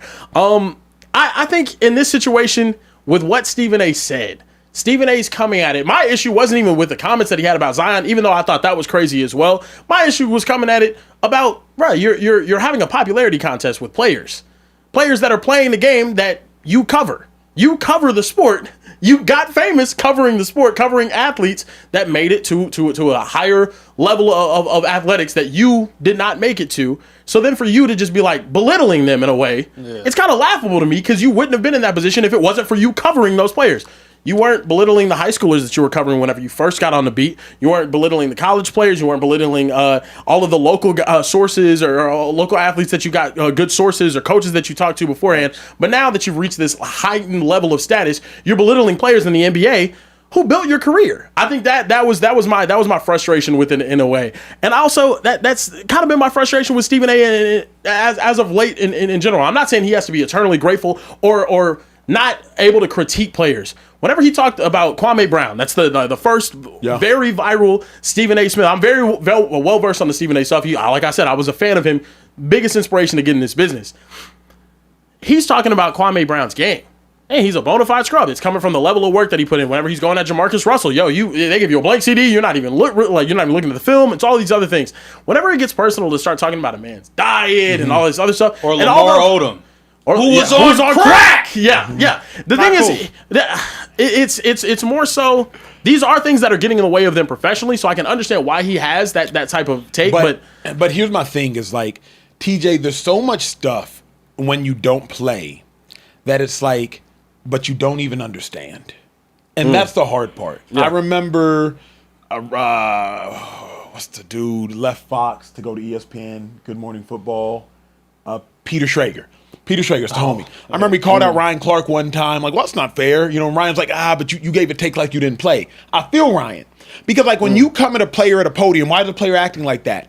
Have you ever lost a game or a match or something that meant the world to you, and now you got to answer all of these questions in the midst of it immediately after? When Cam lost the Super Bowl, y'all remember? He slouched like this at the presser, and everybody on Cam Newton. I'm like, bro, this man just lost the biggest game of his life. Yeah. And now he's at the podium. Y'all just don't know what it's like. Yeah. You know what I mean? Like, y'all don't know what that's like. Like, have you had to play a game when you've come off an injury 3 days before? Y'all don't know what it's like. Like, true story I've told y'all. Tore my groin on Sunday, played on Thursday versus the Cowboys. 2nd-degree tear. Y'all don't know what it's like. Yeah. You feel me? Like, tore my MCL versus the Packers, stayed in the game, had a cover 2 drop on a knee with no ligament in it. Y'all don't know what it's like. Noodles. Like, no packy. Nebraska, I got a concussion. I'm concussed and got another torn MCL. I don't even know what day of the week it is. Play the game. So y'all just don't know what it's like. So there just comes points in time where it's like, I don't say this to demean. I just say this like, in life, we must all have boundaries. And if we don't have boundaries, we must all at least check our ego when somebody says, hey, but you don't know this. That's why whenever Shady does, I'm like, you right. Yeah. I have no idea what it is like to be an all-pro. You know, I know how it's like to play a good game. I know what it's like to play a good career. Yeah. You know what I mean? So that to me is the only thing, T. That's my only thing. I don't mind, like, the opinion of somebody that's never played a lot of times can be a lot different and unique than ours because we played. I welcome that because they see it from a different lens than we see it, and they think it from a different mind than how we think it. And that's the people that make all the decisions. The majority of them, not all. Didn't play. Yeah. They didn't play, but they're tasked with saying you can play or you can't play. But That's fair. they didn't play. And so you to me, I take it with a grain of salt. Again, just don't make it personal because you're going to run into some players that when they see you, now the camera ain't on, you're not on TV, you got to be willing to answer those questions face to face. Yeah. That's the thing. They saying you sound light skinned in the chat, Acho. That's But again, you know me, I don't care because I've done it. Yeah. That's why, like, truly, people like, bro, the only reason I joked so much about the private school, I've actually had to. I think that's the funniest thing to me, though. Whenever you have a take that might be dog shit, you'd be having someone else, a couple times. I mean, as we all do in this business, you're just gonna have some bad takes. But the funniest thing is like whenever you have a bad take and then people like post your stats, it's like, brother, Post your stats. Like, post your stats. That are on ESPN. Like, click the huddle, brother. Like, were you an All-American? Like, if it was a player coming at you about the stats, they've been there, they've done it. It's kind of like Shady, like All-Pro level player, All-Decade team, whatever it is. Yep. Like it is what it is. But also, 9 times out of 10, the people that are in those positions don't care to just talk about your stats and that because they know what it took to be able to get there. And you can always tell like who's insecure about their careers and what's not. Yeah. Like, bruh. There's no insecurity about the career. Like that's why I was like, I wasn't like that. Now I was a really good special teams player. Really good special teams player. Like as a linebacker, cool. Made it to the league, got out. We kept it pushing. So I'm with T. At the end of the day, don't make it personal. And then it's just be mindful of what you're talking about. And if you have limitations in regards to what you're talking about, because that's where I'm gonna leave it. That's where I'm gonna leave it. Yeah. Moving forward, we got the super chats. Super chats, man. We've been talking. Yeah, we do have a couple super chats. So we got some Canadian bread. Shout out to Rome in the back. Said Brian Dawkins is the scariest hitter that I've ever seen. TJ, have you ever been on the business end of his hits? Every interview with former players I've seen said they feared him. What do you guys say? Brian Dawkins? Yeah. I'm sure I probably got hit by Brian Dawkins. Yeah. But you ain't coming to that game like, man, I hope he don't hit me today. No. Nobody. So nobody struck that fear into you. Nobody. Man. No. Yeah. I don't know. I don't know. No. I was never going into a game like, damn, I hope he don't hit me. No, I know I wouldn't do it for the NFL. I got scared when my mom came around the corner with that chancla. Never. Let me ask you this. I know you weren't going into a game, but I hope he don't hit me. But were you ever going into a game like, I hope they're not sitting in cover 3 or sitting in one robber and I'm running a glance route? Bro, I ran a slant route. I think I've told you this before. The ball didn't even get thrown to me. Roy Williams smacked the shit out of me. Of course, Roy. Yeah. I got up so angry. Like the next 4 or 5 plays, I didn't even do my assignment. I was just trying to get him back. I got to block him. Nope. I'm running to him. I'm trying to get a penalty. Like I'm getting him back. That's the one where you went up and you said like, "Oh, he about to." No, the ball wasn't even thrown. No, that was a different play. The ball was thrown to the other side, and you know when the ball's thrown to the other side, you just look. Looking. Yeah. Bow. I got hit. Jumped up so angry. And no, it just I just knew back then it was just part of the territory. Like we were doing Oklahomas in training camp, bro. What's Oklahoma's for the people? Oklahoma Jones? In training camp, in the league. They don't know No, for the people. Oh, wow. They might not know. Okay, they might not know. Go ahead. Not everybody knows. We land on our back. Yep. They blow that whistle. You get up, you run around, bow. And I'm like, because I was the blocking receiver, I didn't get to go against the corners. Yeah. I had to go against the safeties. Yeah. And I'm like, if they put me with a safety that was a starter, he was going to look at me like, bruh, we chilling. Take it easy. But if I went against a safety that was a non-starter, you're trying to prove a point. He was trying to prove a point. And I'm a man. I'm you're not just running through me. Yeah. So now it's, let's go. Yeah. Car accident. And I'm like, bruh, how many more of these Let we me gotta reveal do? a secret, Trey. You know the funniest thing in an NFL training camp practice? Okay. Chip Kelly had us doing the drill where, like, running back got the ball, linebacker at the 0, running back at the 10, and it's just like, hey, collision, see if the running back can get into the end zone, right? You look into the running back's eyes. I'll look at Chris Polk, and you be like, hey, we finna make a collision. Unspoken. We finna grunt a lot. Unspoken. Both people drive your feet. Nobody win, nobody lose. Said, hey, bop! Hey, and everybody Whistle. went, And then everybody just Brother-in-lawed it. You brother-in-lawed You both get passed on the back head from your. Hey, good job. Hey, Chris Polk, try to get in there next time. Hey, just be a little lower. Yeah, you're right, coach. You're right. That's on me. Next time. Damn. You know, you look at Bryce Brown in the eyes like, whistle. Make sure you grunt though. Back down on that mouthpiece. Okay. Bro. Hey, and you know what's crazy? Like, it's some of them collisions. I know for us, we had one in training camp. One of our players got knocked out. I'm like sleep night. And it kind of was crazy because they thought he was getting up. He didn't move, called the ambulance out. He went to the hospital, everything. This in training camp practice. We moved to the other side. That's it. We didn't even stop practice, bro. What'd that tweet we say? moved to the Scrape other him off the field. We side got a game of to the play. field, bro. Practice had to keep going. He was in the way, so we went to the other side. The Whole game. They having us at Texas. So was there ever miscommunication? Was there ever a signal where you was like, and you didn't get the signal back? Sometimes a rookie undrafted cat won't look for the signal. Oh. Because they don't know no better. Nah, you go against a rookie. Rookie You might as well undrafted. just do go. your best Yeah, to just. undrafted free agent. But really what you do is you're smart. It's a line. So you got Shady in front because he's the 1. Chris Polk's the 2. Yep. Bryce Brown's a 3. Undrafted. You talking. I'm talking to Clay Matthews. Casey Matthews. Clay Matthews' young brother. And as you talk, you just body position yourself Where you to can go. line up where you need to be in line to not have to go against undrafted cat. So you stay sideways. Because if you're this way, you're in the line. Hey, I'll show you up next. You stay sideways. Hey, Case, bruh, man, what you gonna do for that after this? You know, go ahead, G. No, go ahead. And then you end up trying to catch Shady on like the And a next lot go of the round. time, though, Okay. if Shady Damn, don't that's want to crazy. go, Shady ain't going. Yeah. Like, Shady not going. If he don't want to do it, he not going. And they not going to say anything. Shady going to be like, oh, I ain't doing this. All right. Who's up? Yeah. They ain't going, Shady, you got to go. Yeah. I ain't doing it. All right, cool. Next guy. He ain't got to go. That's crazy. Y'all know that Oklahoma drill is a sport now. They do that for like.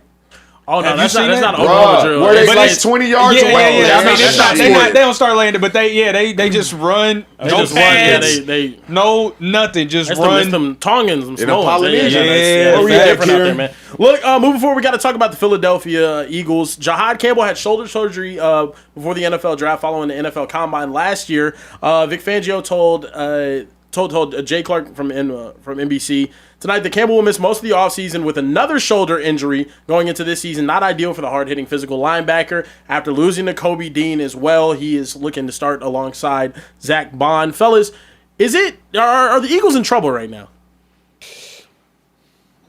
I'm concerned. Jahad Campbell, I don't like that he's having back-to-back shoulder injuries. I think last year he played the whole season with the shoulder sling. You got rid of Nakobe Dean. Nakobe Dean was so good that even though they drafted Jahad Campbell in the first round, they said, hey, you know what, Nakobe Dean? When you come back, injuries and all, you finna play. Jahad Campbell played a game. I believe he only played special team snaps. That's a first-round pick that was starting during the course of the season. And so there was that much of a difference between, in their minds at least, Jahad Campbell and Nakobe Dean, that even though Nakobe Dean was a first-round pick, hey, bruh, you're not finna get no burn. Usually, first-round pick, even if Nakobe Dean's a dog, even if Zach Bond's a dog, hey, Jahad, we'll start you in dime. We'll find a You're way gonna to play. get you on the field. Yeah. You're a first-round pick. Now, Jahad Campbell, prior to being replaced, really good player. Really good player, especially for a rookie. Really good player, showed a lot of promise. But the fact that he's injured, that does indeed worry me. The fact that the Eagles haven't made any concrete signings, that worries me. Tariq Woolen is a splash signing, but the Eagles haven't made any signings where you're like, I know this player is going to have a great season. They've made some signings where you're like, oh, I think this player's going to have a great season. But even like TJ said it yesterday, he said it brilliantly. It's not even like Tariq Woolen's a perfect scheme fit. Tariq Woolen's a man corner, and the Eagles are a zone defense, period. So, like, even the Eagles' biggest signing still has a cause for concern. Now you couple that with the fact that linebacker, we still have question mark there because of Jahad Campbell. Safety, Reed Blankenship. That's the elder statesman on the defense. Really think about the defense right now. Cooper DeJean, 3rd year. Quinyon Mitchell, 3rd year. Tariq Woolen, just coming off the bench. New year there. Andrew Makuba, 2nd year. That's the starting secondary. Now, shout out to Cooper and Quinyon, got a lot of experience under their belt, right? A lot of experience. But, like, you lost Reed Blankenship, the other safety, 2nd-year guy who missed half the season with an injury. Yeah. And, TJ, you know, safety, most important player on the field. They communicate everything. Yeah. And, like, let me break this down. T, you know this. Kieran, you probably not going to know this. You come out and the call is Eagle wide open, me 63, right? Eagle is setting the front. We're in an Eagle front. Wide, hey, Eagle wide, like setting the front. Wide rusher, you might be going. Eagle wide.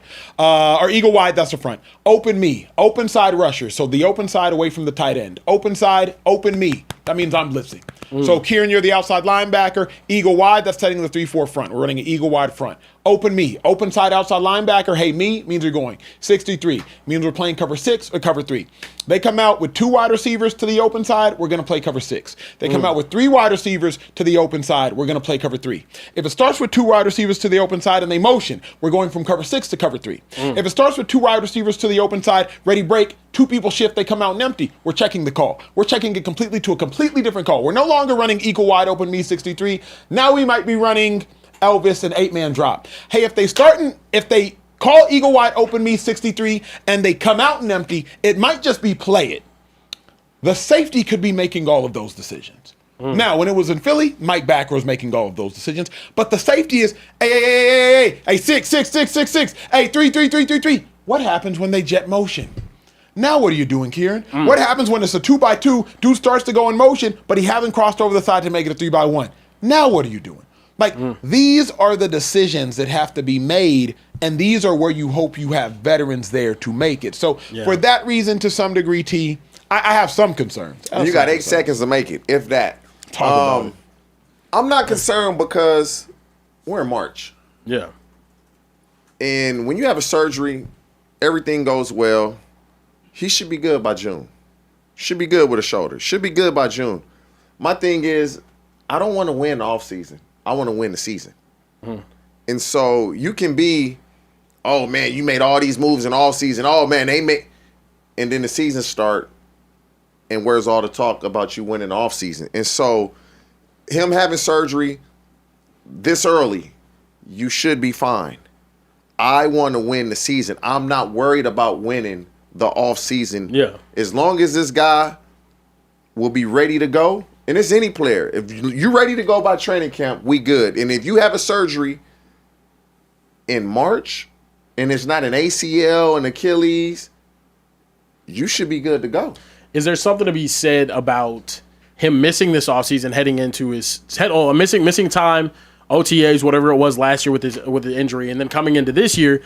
I mean, like, are you missing? No, he's a linebacker. Yeah, he ain't got to get timing with the quarterback and the receiver. Yeah, we playing downhill. Yeah, you know, we see ball, hit ball. That's it. Yeah. We playing downhill. So mentally, you want to lock in. You want to watch film because it's the more you're able to understand offense, the better you play on defense. Yeah. So he should use his time just studying offense, making sure, when I see this is what's happening. And you confirm that through film so he can make himself better mentally, and it's going to help him Let me physically. ask you a question, T.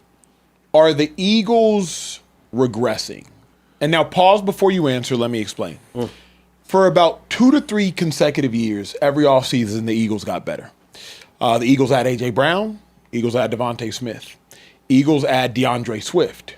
Eagles had Saquon Barkley. Eagles had Zach Bond. Eagles had Cooper DeJean. Eagles had Quinyon Mitchell. Eagles had Jalen Carter. Boom, boom, boom, boom. The last 2 years, just based upon what the Eagles have done, they haven't continued to get better. Now, because they're so much better than everybody else, it doesn't necessarily matter. But are the Eagles quietly, if they're not regressing, if they stay the same and you get better, then compared to the field, Seattle Seahawks, you end up getting worse. So quietly, given the fact that it's not like the Eagles have gotten better this offseason, I don't think the Eagles got better last offseason. Are the Eagles quietly losing Makai Becton amongst others? Are the Eagles quietly regressing? I'm gonna say no. And I'm gonna say no because when the Eagles were here, all them players were young. And they were contributing, like in a major way. Quinyon Mitchell, Cooper DeJean, Jalen Carter was like, whoa, they're still young. They're just young vets now. If the see, this is what the Eagles, and they've done a great job. I really believe the Eagles are going to draft 2 or 3 starters out of this draft this year. This year. Because that's what Howie Roseman, that's what he do. That's what he's going to draft starters. Yeah. It seems like he does it every year.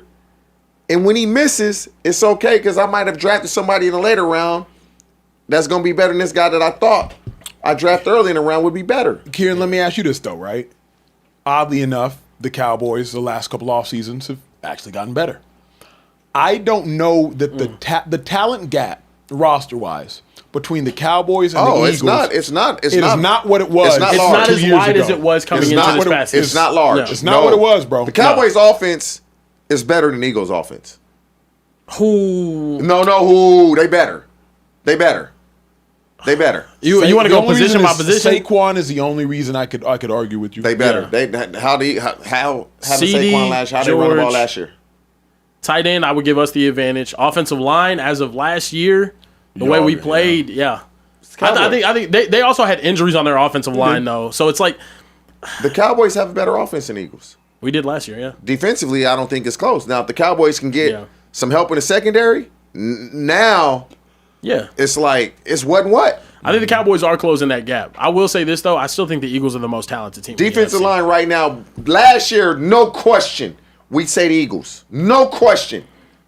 Now, you're going to think about it. That defense is a question, but also at the same time, that defense was a question at the beginning of the season last year. They made one move, get Jalen Phillips. Now all of a sudden they're a top 5 defense in the league. So for me, I trust Howie to be able to, one, like you said, draft starters. In this draft, he's going to make a great selection. He does it every single year. Every year. He's going to make another great selection. As of lately, I mean, his hit rate's been incredible.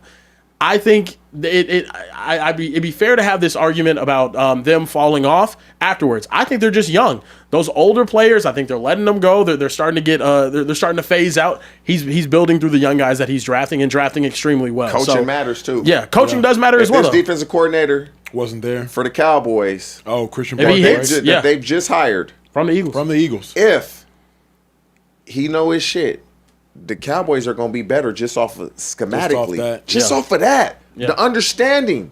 They're going to be better just because of that. Yeah, And you have better players. Yeah. That's real. we coming. That's real. That's real. Hey, before we move to the next topic, Trey, I hate to do this, man. What happened? 5'9". No, this is my fault, y'all. Like in a speakeasy, it's a real brother, moment, bro. again? Like, I didn't want to do this, Rome. What? I'm scared. I didn't want, Rome. I mean, if we have to, I don't want to. What? I won again. I'm finna get up and walk out. I won again. Bro. And the worst Hey, did part he of- tell you about that? The No, worst no, part, he tell the me worst about the part last about this NBA prize picks. picks win, y'all. If y'all watching the Speakeasy, you know your boy be hitting on prize picks. Yesterday I hit for like 3 bands. Today 1,500 for a quick 4,200. The game's still going on. And you already hit. I already hit in the game like Luka. You look at the game's still going. Lakers game. I hit 7 minutes 50 seconds left. Luka has 41. I had him at 24. Austin Reeves has 7 dimes. I got him at 3.5. Luke Dort, that game went final already. That already hit. Like, if y'all want to like make your life easier, prize picks. Code Speakeasy. $5 in lineups get you $50 in lineups for free. For free. For free.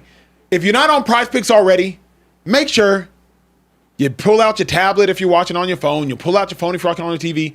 Download prize picks and use the code Speakeasy. Please, and hit us in the chat. If you want to get my picks, I'll give them to you. I'll give them to you. I'll give them to you. Use the code Speakeasy. Also, if you're watching right now, hit the subscribe button. Hit the like button. Hit the bell button. Because I'm not giving y'all no love if you're not subscribed to the show. Yeah, facts. I didn't want to do it, man. I didn't want to, but That's crazy. I had to, bro. Yeah, that's wild. I hate winning like that without without telling me that you placed the lineup. 4,200, bro. I'm That's eating for nice. free all weekend. Now, I mean, I didn't have Shit, you eating 1,500 for free for a lot of weekends with that. You right. Well, you know, Acho at them fancy restaurants, so you might See, be, the hard thing about telling rich folks is that 1,500 that you bet would have looked like 15 for me to win $42, and it just or It don't sound 150 the to win 420. it just don't hit. The Well, same. 150 to win 420 is that's a nice dub. If I'm betting 150, I need my. But my thing, that's a 3x. I think this was a That is 3x not multiplier. 150 to 420. No, that's not 3x. 2x, It's 2.8. It's like 2.8. Yeah, 2.8. It's Yeah, it's damn almost near. 3. It's almost 3x. Yeah, Yeah. 45. about a 2.5. You know what I'm saying? Yeah. Anyway, Well, Yeah, congratulations on your win. Thanks, I'm man. happy for you. That's awesome. Maybe start sharing them before instead of after. That's how you gonna get your desk. That's really what he does, though. He just. Oh, well, if that's the case, yeah. Carebear, where we at, G? Look, man, it's time we talk about some college football.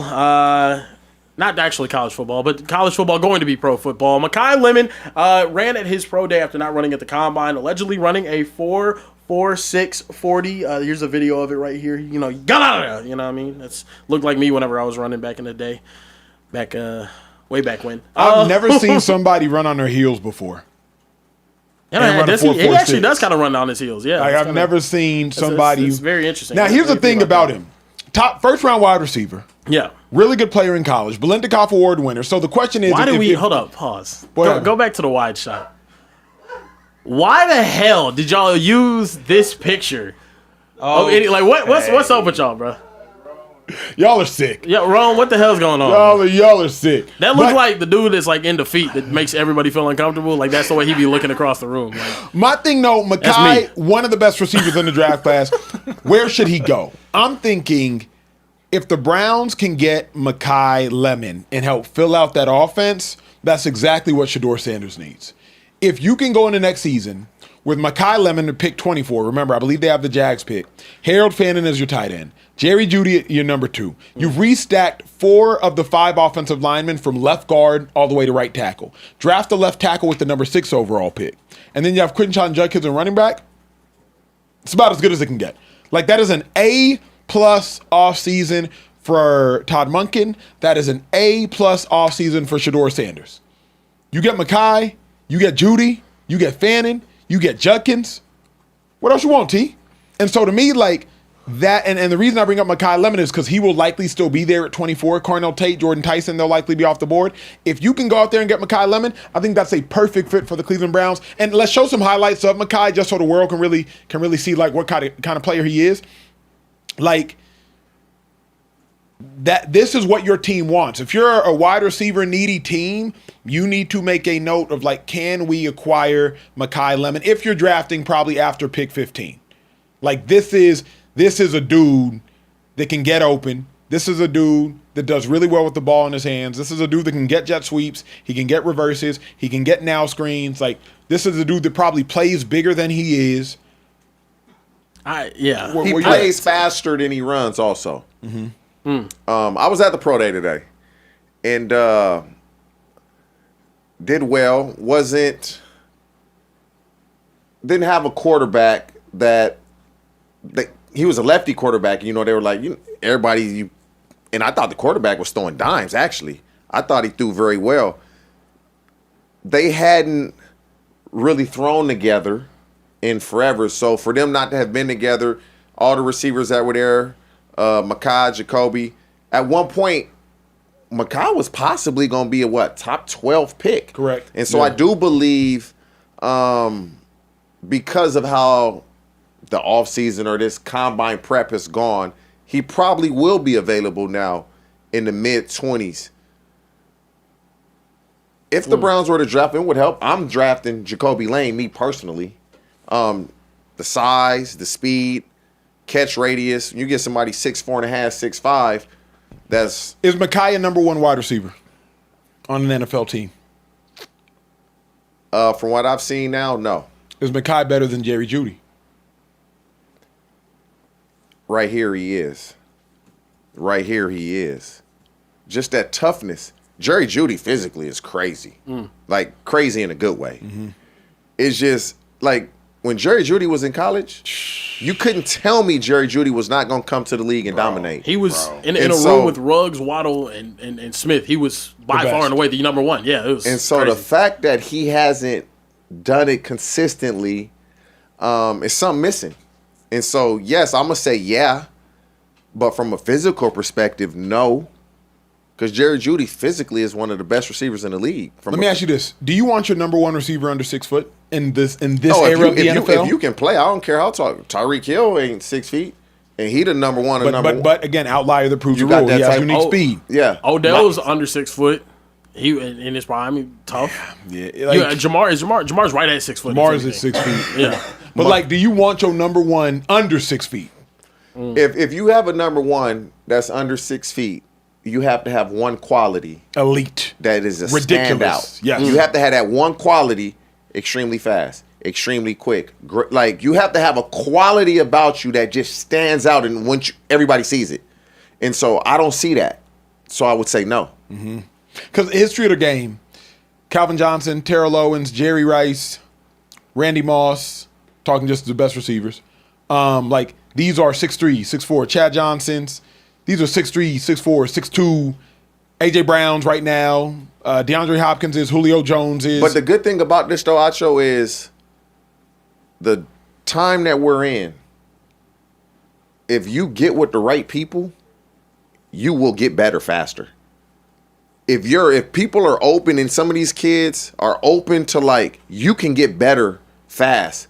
Because his mentality is number one receiver. It's just certain things that are missing in his game that he just hasn't been taught. Now, has he been taught and he just hasn't applied it? Or he just hasn't been... So if you are taught those things, it's very possible. Let me ask you the next question, maybe a more important one. Do you like USC wide receivers? Because USC wide receivers come in with all the hype, and they rarely ever deliver. Oh. Ever deliver. And shout out to my young bull, Nelson Aguilar, my dog, first-round pick. Amon Ra's the one. Jordan Addison's played well, too. He's just in and out. He's not a USC receiver. He's a Pitt guy. He's a 1-year rental. He won a blended cough at Pitt and then goes He don't claim Pitt. Who's it? Juju Smith-Schuster. For all the hype, Drake London. For all the hype, USC wide receivers.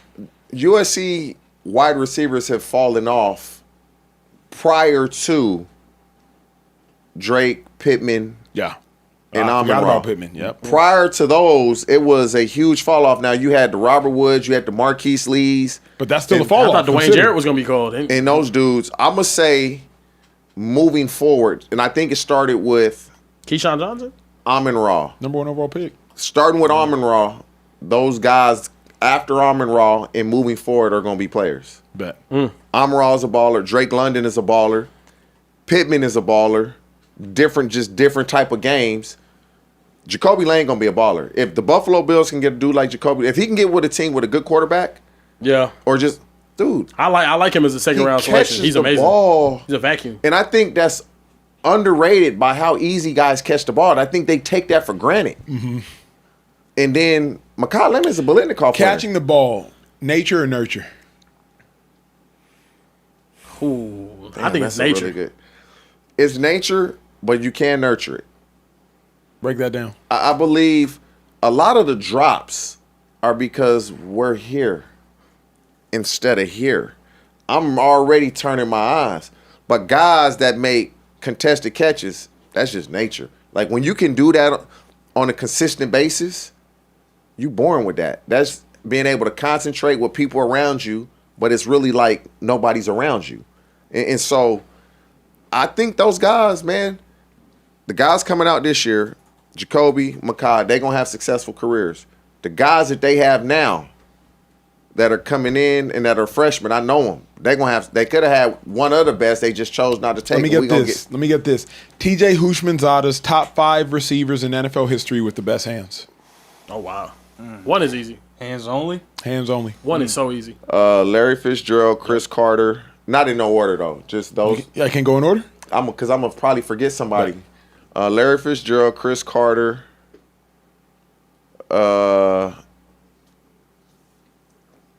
Key had really good hands. Keyshawn Johnson had good hands.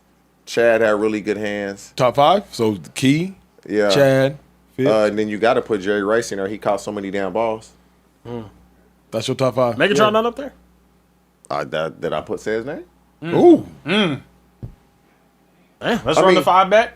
On the 5 back. So it was Fitz, Chris Carter, Carter, Keyshawn Keyshawn Johnson, Jerry Rice, and Chad. Chad. Yeah. Wow. I like that list. Go ahead. What does he know about wide receiver play? No, but again, like that is when you say 5. Yeah. Like I could throw Reggie Wayne in there. Reggie Wayne had great hands. Chat saying DeAndre Hopkins, Anquan Bolden. There's a lot of guys you can name. Yeah. Randy. There's a Randy Moss, great hands. Yeah. Torrey Holt. Great hand. Like there's so many guys you can name. There's a lot of guys. But the special ones are special. Like Fitz is Fitz Him is and an Chris anomaly. Carter, and then Jerry Rice. Nobody go. He great. Jerry Rice had more catches than everybody, more yards than everybody. His hands had to be great, but nobody ever brings his name up. His hands had to be great. Yeah. Yeah, they just common sense say it was great. Yeah, that's facts. That's facts. That's Mike facts. Irvin. Yeah. Mike Irvin up there as That's well. facts. Speaking of rankings, NFL. This was interesting. NFL Prime Video dropped this tweet saying, "How are you stacking this group? Rank these corners: Quinyon Well, we Mitchell, all know who Pasterton, number 1. Derek Stingley, So that's easy. Sauce Gardner, Cooper DeJean. How are you We ranking? know these who guys? 1 is. I know who 1 is. Pat. The guy in Okay. orange. Yeah. I want to see if I agree with y'all. Let's go 1-on-1. Acho. Who's like this. give me your top 5? Top 5. 1, Pastor Tam. 2, Derek Stingley. Okay. 3, because of versatility, I'll take Cooper DeJean. 4, Quinyon Mitchell. 5, Sauce Gardner. If I have to answer the question, literally corner, because Cooper's a nickel. Yeah. 3, Quinyon Mitchell. I'm still going Cooper DeJean at 4. Yeah. 5, Sauce Gardner. You want mine? go. You go ahead, TJ. I'm going Pat, Yep. Stingley, Sauce. Oh wow. Probably Cooper DeJean and Quinyon Mitchell. Can I? Sauce at 3. Yes. So Over Quinyon and Coop. wow. Yeah. Yeah. Quinyon's never played bad. Sauce Gardner was on a team that once Robert Salah left, everything just went downhill. What about the Colts? He didn't play bad with the Colts at all. And then you get traded in the middle of the season. His high is better than either one of theirs highs. His high is better than either one of them. And it ain't close. Yeah. It ain't close. The Quinyon's? It ain't close. His that Sauce rookie season wasn't wasn't giving very them- amazing. It ain't close. No. No. Stay- Quinyon don't give up completions either, T. Come, listen, man. And then, we got to take this into account. Take it. Football's a team game. It is. Football's a team game. It is. Stingley, pass rush coming, ball coming out. Yeah. The Eagles, pass rush coming, ball coming out. Yeah. Not this past year, but yes. And so it's a different ball game when you got dogs up front. And I can sit on this a little bit. I know that ball got to come out. He ain't had that. And when he had that, when he was with the Jets, what was he doing? Picks, Shutting people down. DBUs. What was he doing? Yeah. That's all I'm saying. He was. In Big 2026, this is my problem with this list. I don't like Coop on this list because you're comparing him to outside corners, which he cannot play. Yeah. I'm sorry. He just not at their level. Not at their level. Not at their level. He can play it, but brother, if he had to take the same reps as Quinyon, bro, we're having a different conversation about Cooper DeJean. Also, Sauce, as of the past 3 years, sorry, bro, he has not been the top 5. He's not been playing at the top 5 corner level. Past 3 years. Past 2 years. Not the past 2 for sure. Yeah, not T. the past 2. Not the past 2. Look, T. this is T, my. why you shaking your I'm going head? to give him the past 1. Okay, I'm gonna throw 2 names out there that I think should be on this list. JC Horn. You could throw JC in there too. 3 names: JC, Christian Gonzalez, Yeah. Devin Witherspoon. I think all 3 of those guys have shown over the past 2 seasons to be better than Cooper. Cooper's outside. I'm not even gonna talk about better than Sauce Gardner. Yeah. But the thing I love about this list, and I love that everybody agrees, the undisputed top 2 corners in the NFL as of right now, it's Pat Surtain and it's Derek Stingley. After that, I think J.C. Horn might be in that conversation for 3. Yeah. Quinyon Mitchell's in that conversation. Yeah, J.C. Horn Gonzo, special, Witherspoon bro. are all in there. J.C.'s tough. J.C. Horn is special. And he take the ball away. He's special. Honestly, realistically, Pat's 1, small gap. Yeah. Derek Stingley's 2, large gap. Yeah. And then we can have a conversation. Yeah. But like again, Sauce is nice. He jumped off the porch, went crazy. I need to see more in this upcoming year. I need to see He more gonna in have to this play upcoming this year, but you can't discredit what he did when he came in the league because they going into year 3.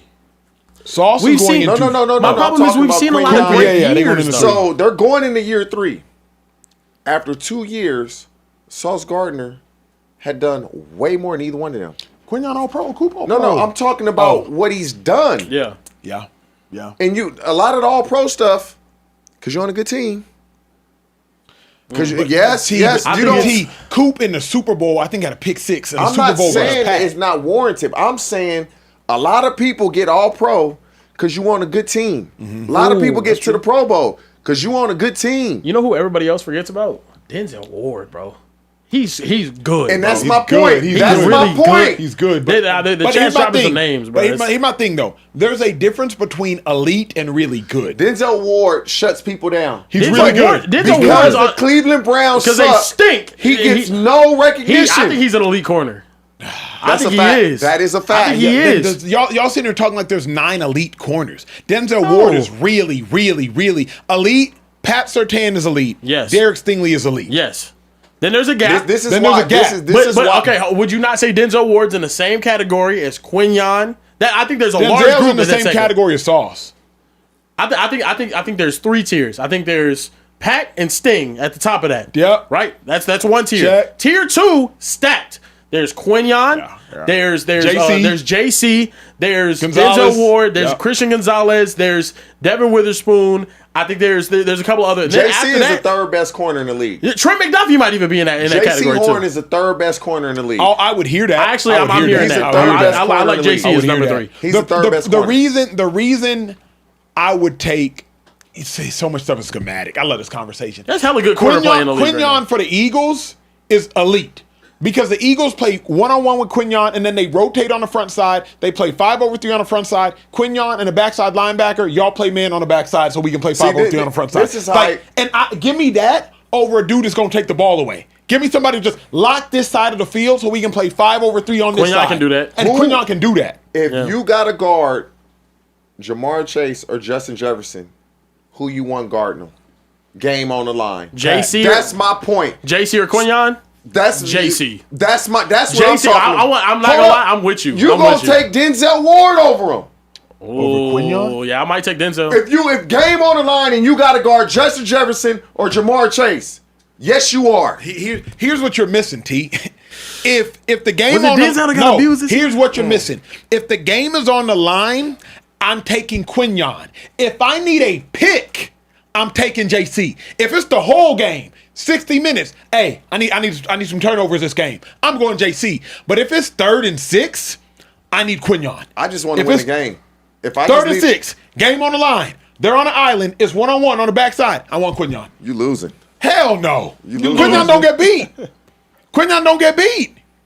So when they play the Cowboys, he manning up? He gonna man up? He gonna man up George Pickens and CD? He stay on his side. No, that's what I'm saying. Why you can't? You got to see one of them. So he gonna when they play the Cowboys, they ain't manning up the Cowboys. I like Quinyon a lot. They not. The Eagles ain't manning up the Cowboys. But here's the thing, because though. they know. They know better. No, that's not Fangio knows better. That's not true. The Eagles will not man up That's not CeeDee Lamb and George Pickens. Quinyon Mitchell could strap George Pickens. CeeDee Lamb, that's a different conversation. The problem with CeeDee Lamb, though, CeeDee Lamb be motioning here. He be motioning there. He lines up in the backfield and then motions out to the slot. CeeDee Lamb don't want to deal with press. But Quinyon Mitchell could man up George Pickens. Now, will George Pickens still moss him and win at the point of the catch? That's a completely different conversation, T. That's a different conversation. But you act like Quinyon, they're not throwing it. They're just not throwing it. I'm gonna have to go watch this now. Please, I go T. home. I'm gonna have to pull up this all 22 and Please, go watch. I gotta T. go do this. Quinyon man. different. They don't cheat. T, you got T. Quinyon different. Because to me, coaches know Fangio ain't gonna play man. He know he's just gonna play cover 4. But Fangio's He's not gonna do it. He's not gonna play man because of the opposite corner. I'm not gonna play man because I don't want to deal with what they're gonna do to Adoree Jackson. That's why I'm not gonna play man. Quinyon, no? Come on, T. Come on, T. Come on, T. Come on, T. Yeah. Come on, like, come on. Now, JC a dog. If I need the ball, if I want picks, I don't want Quinyon. I don't. If I want picks, nah, I don't want Quinyon. Don't take the ball away enough for me. JC Horn different. JC, I don't know. This is just showing me how high level the cornerback play in the NFL has been. They're dropping names. They're saying Amador Lenore is up there. No. He's like Demo's my dog. Demo's not. Yeah. Demo's not that good. But the thing is not in that conversation. You can have a conversation that he's not even top 10 because of how stacked that division is right now. Yeah. Or not, how to stack that. Demo that a dog is. though. Demo a dog, but Demo wouldn't put himself in that conversation. But there's a also couple respect guys. the goats. Respect Pat.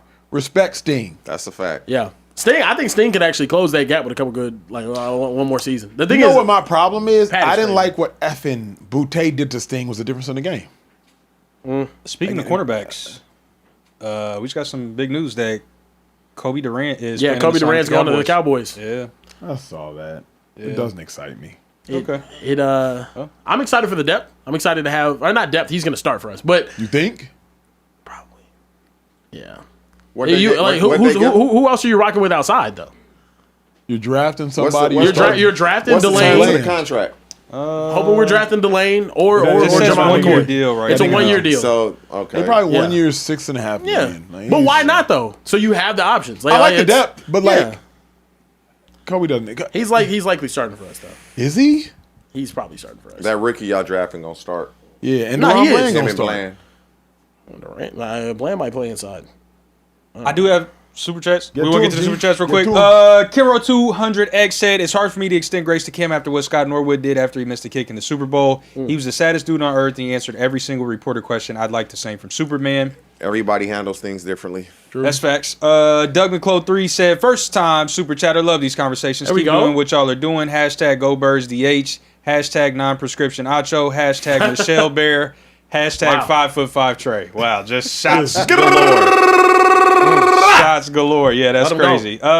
We got another one that said, Acho, gotta fact check you. Who? Uh-oh. Please. Woolen is a scheme fit. The Eagles played the third most man coverage in dropbacks last season, and it's finna go up this season. Hashtag Fly Eagles Fly. Hashtag check yourself before you wreck yourself. Hashtag What his ass no? Jalen pays the bills. Here's never what mind. I don't what like I the hate idea about of stuff this. like That's that. This is what runs me out. Yuck. Is Yep. when you look at sites that aggregate that type of data, it's not doing it like I'm doing it. Here's what I mean. In the film, say that it is man coverage. Say the coverage is even jet 5. Even front, jet the front. That just means y'all get a field. Cover 5, man to man. If Trey's a running back, and I got Trey at running back, and Trey motions out to wide receiver, I go cover him a wide receiver. That will list Acho played cornerback on that snap. Acho did not play cornerback on that snap. Acho was playing linebacker on that snap. He was just playing man coverage on the outside. But those sites will list Emmanuel Acho played cornerback on that snap. When you're trying to consolidate information for the masses, you can't necessarily list the actuality of what the film suggests. Okay. That's why sometimes you'll see Micah Parsons played 20 snaps at defensive tackle, 30 snaps at corner, 5 snaps at inside back. Or Micah Parsons didn't play D tackle. Yeah. They were just in a mixed front, and he was standing up and he was playing over the center. Yeah. So they registered that as defensive tackle. So you can register cover 4 as man. Because cover 4 is TJ, cover A 4. lot of match techniques. It's pattern and match. It principles. has match principles. It's not actually man, Yeah. but you can register that as man. So that's the thing.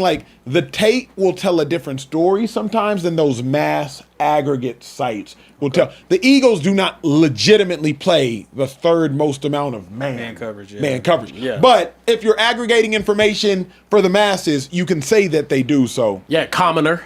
Yeah. That's just You love ball, not ball knowing. No. We did get a 24-year-old chat from Germany. Moxie Komprek. Okay. Greetings from Germany. Just woke up. Hold So sorry on, if hold you on. already. Uh-oh. Gotta get it. When you read a super chat, you read Carebear, all it you. from the accent in which it came. Take it away, brother. I don't know. I don't have a good German one. My friend Megan, she's gonna be mad at me.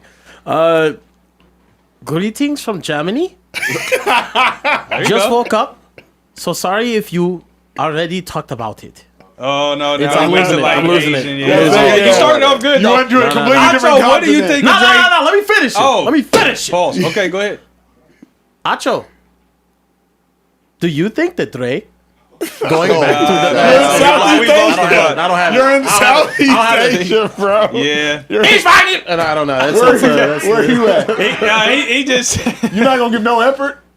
Come on, bro. You gotta try. I don't know. That German accent's hard. Yeah, it is. The Germans. Greetings from Germany. Guten Tag. Just woke up. So sorry if see. You get to the words. You can Indian. We did get an Indian super chat. Carebear, that's all you. You gotta read that one. Where is it at? Oh, okay. I'll find it. Let me keep going. Central Cast send a super chat. Say, Acho, you talking about aggression, but in the same day uploaded a video about the Love Is Blind reunion. I'm not aggressive. That's why he was sorry, bro. That's what he said. Like that? You watch Love Is Blind, Bruh. You didn't watch Love Is Blind? Yes. Okay. Oh my god. No, what's wrong? What's light skinned buddy, bro? With Devontae. What's wrong with this dude, bro? All right, y'all spoiling, bro. I didn't even know. Bro, what's wrong with Devontae? You watch it I watch too? every episode. Of course, I watch it. Yeah. You have a woman. You don't watch it? Hey, No, we don't watch. on, bro. What's the that type little of short garbage dude? in the house? Nah, that's man. not That garbage. got That's with stuff. Love Is Blind. Love Is Blind and stuff, bro. Isn't that like a Bro, bunch of what's young wrong with 20-year-olds? Chris? Don't go to old girls talking about. It's like a bunch You know what I'm talking about? 30-year-olds. Yeah. I'm My cool. thing There's a bunch is, of single people. here's the thing. Look, we giving you a quick love. No, it's actually hilarious though. here's my question. I found my love. I don't How need do you to see nobody because else the looking thing for with Devontae we talking about quick There's aside. something wrong with Devontae. How do you toe the line between being nice and being a coward? Hey, hold up though. Hold on, Trey, okay. no, Trey, this is We haven't watched this. Hold This is on. like global I'm missing conversation. context right now Hey, because what didn't he like about her?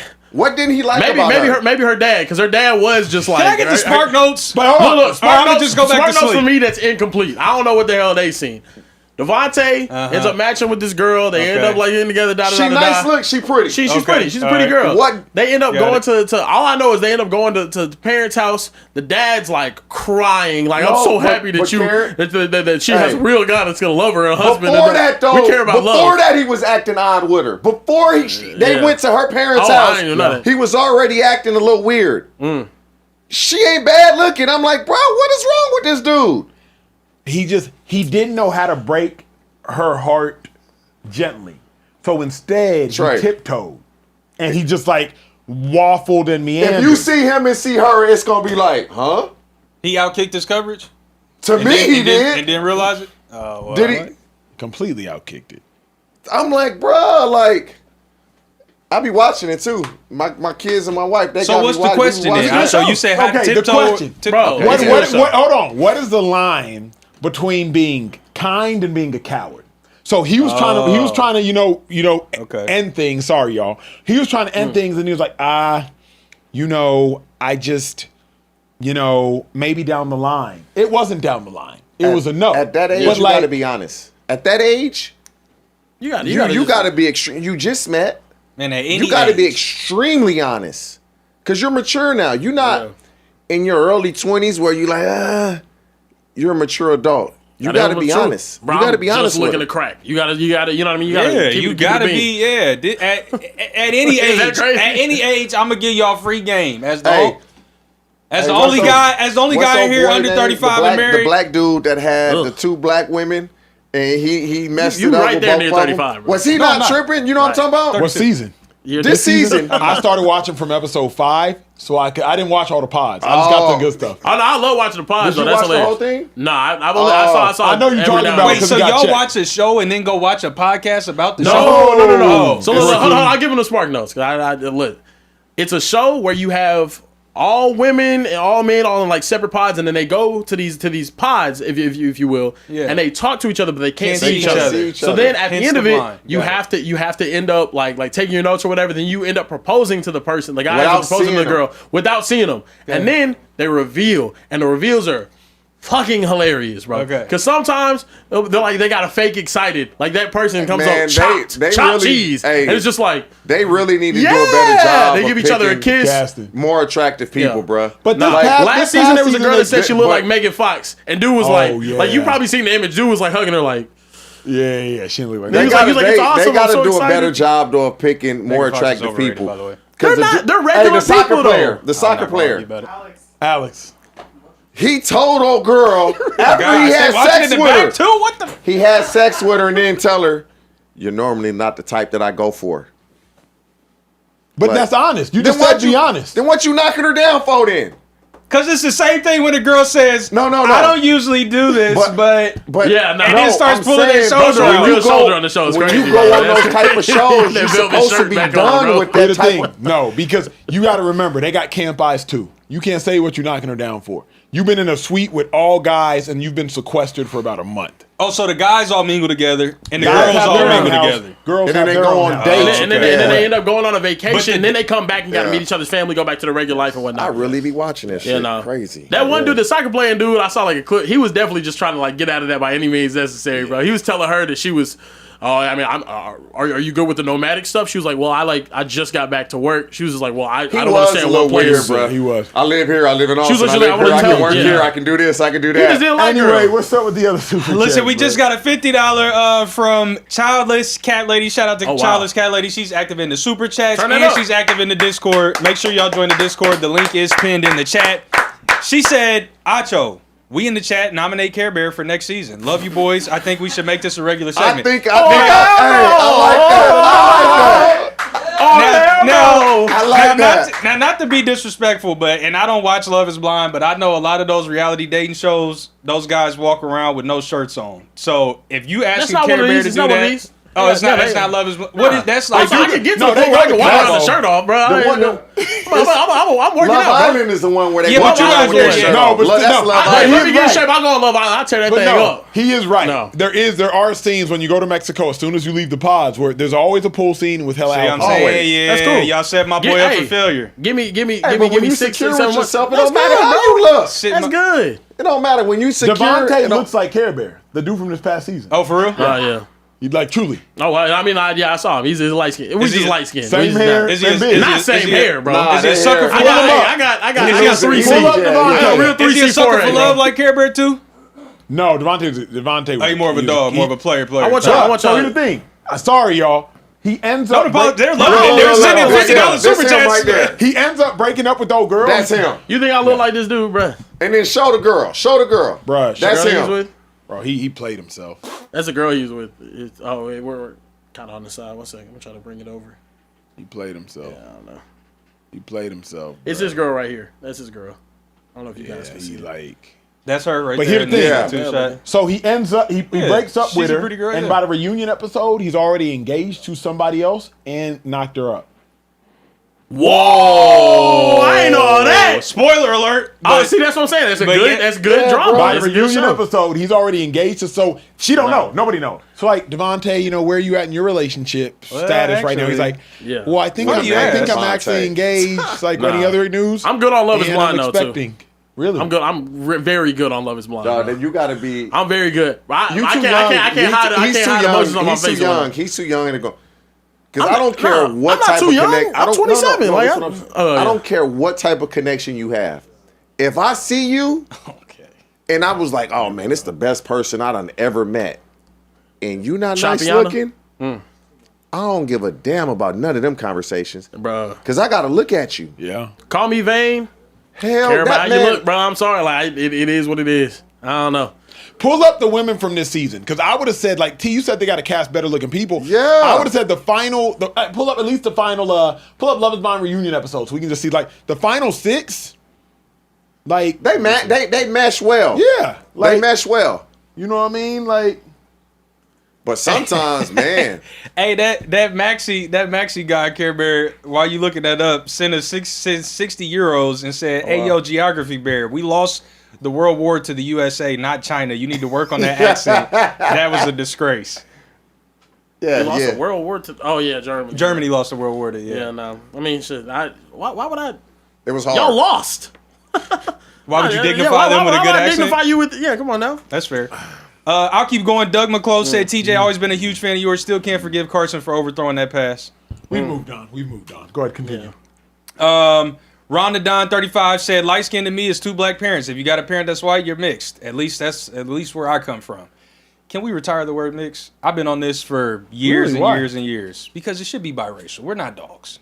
Dogs are mixed breeds, and we're humans. Okay, dignify us with a little humankind and call us biracial. But no, because Yes. mixed is referencing the color. Oh, I've always said mix. Always. Yeah, 'cause I never said mixed is biracial, not- really. Hardly mixed ever. is in regards to color. We also used to say the R word. We don't say that anymore. No, I'm saying mixed is in regards to color. So if you have to say biracial, then I'm full racial. No. Not bi is not half. It's two. I know I have a black father and a white So I'm mother. singular racial. You're just black. But then you're mixed. If you want to use color, then we have to use color. No, you're but- mixed with black and you mix with white. Okay, so are you African? Yes. Are you African American? You are African American. I'm both. but yeah. You are actually the epitome of an African American. African-American. More Yeah. so than me, TJ, Yeah, or you are Carebear. an Correct. African So American. but what's the tension?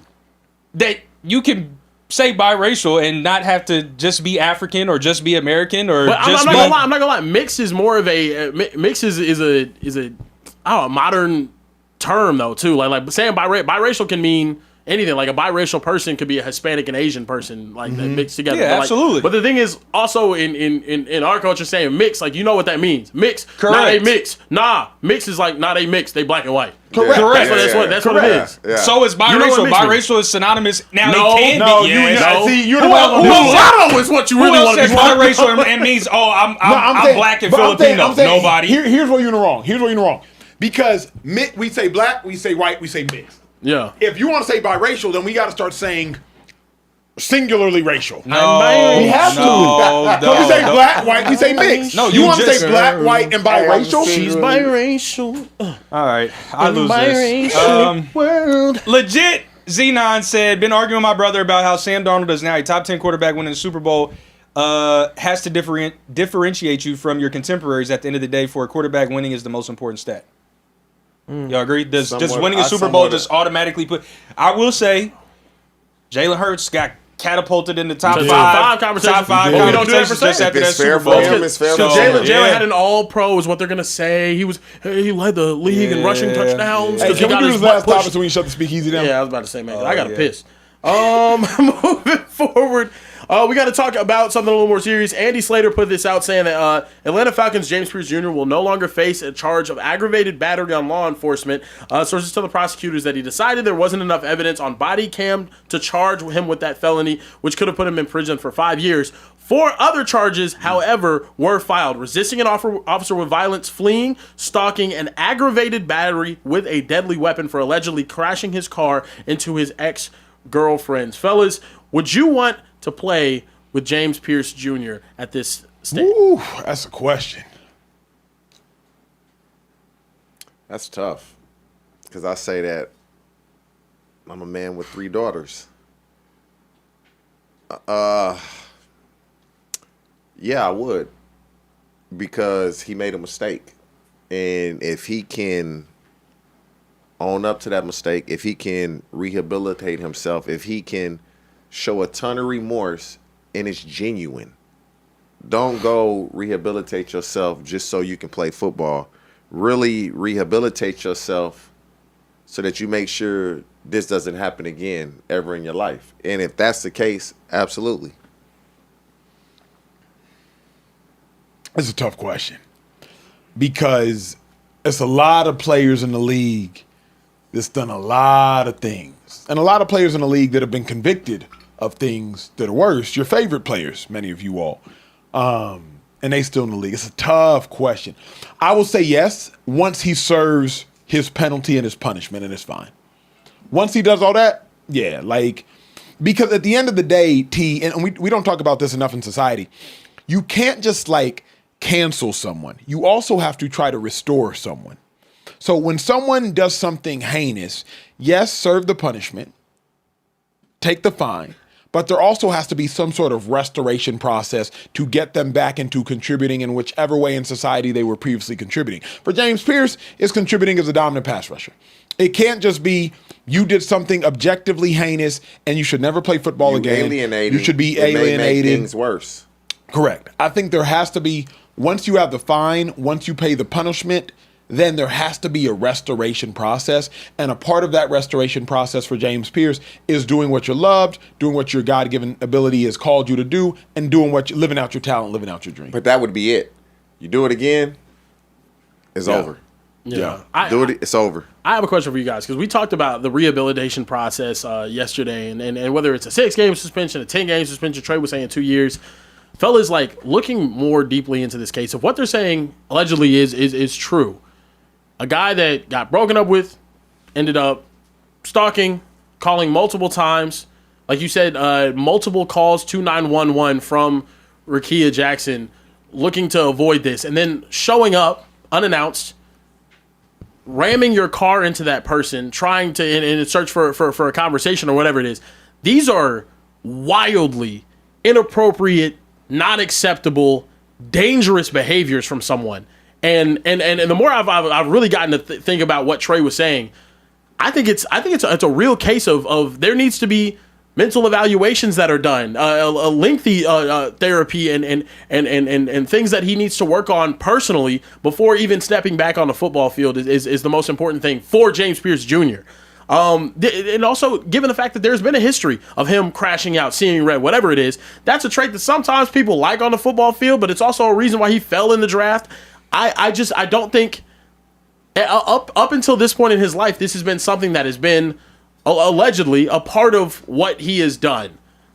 And to have that just kind of be like, oh, okay, cool, you went to therapy for some months and then went back. No, like, there has to be actual life changes from James Pierce. Otherwise, this type of behavior, whether in private, public, whatever it is, it leaked into public now, and Loki was about to, at the college level too, there needs to be serious changes within him before I even want to have the conversation about him stepping back on a football field. If he goes to jail, if he has to serve time for this, and it's an extended period, it'll be over. The way the league is now, it just seems like they'll move on. And so you just don't know if somebody is really going to accept the help, if they're really going to be genuine with making sure this never happens again. You just don't know. Can say and do all the right things, and then when you're put in a situation where you feel like you may be losing your temper and it may be getting the best of you, can you fall back on what you went to get help for? Yeah. And walk away and do the right thing. You don't know until you're put in that situation.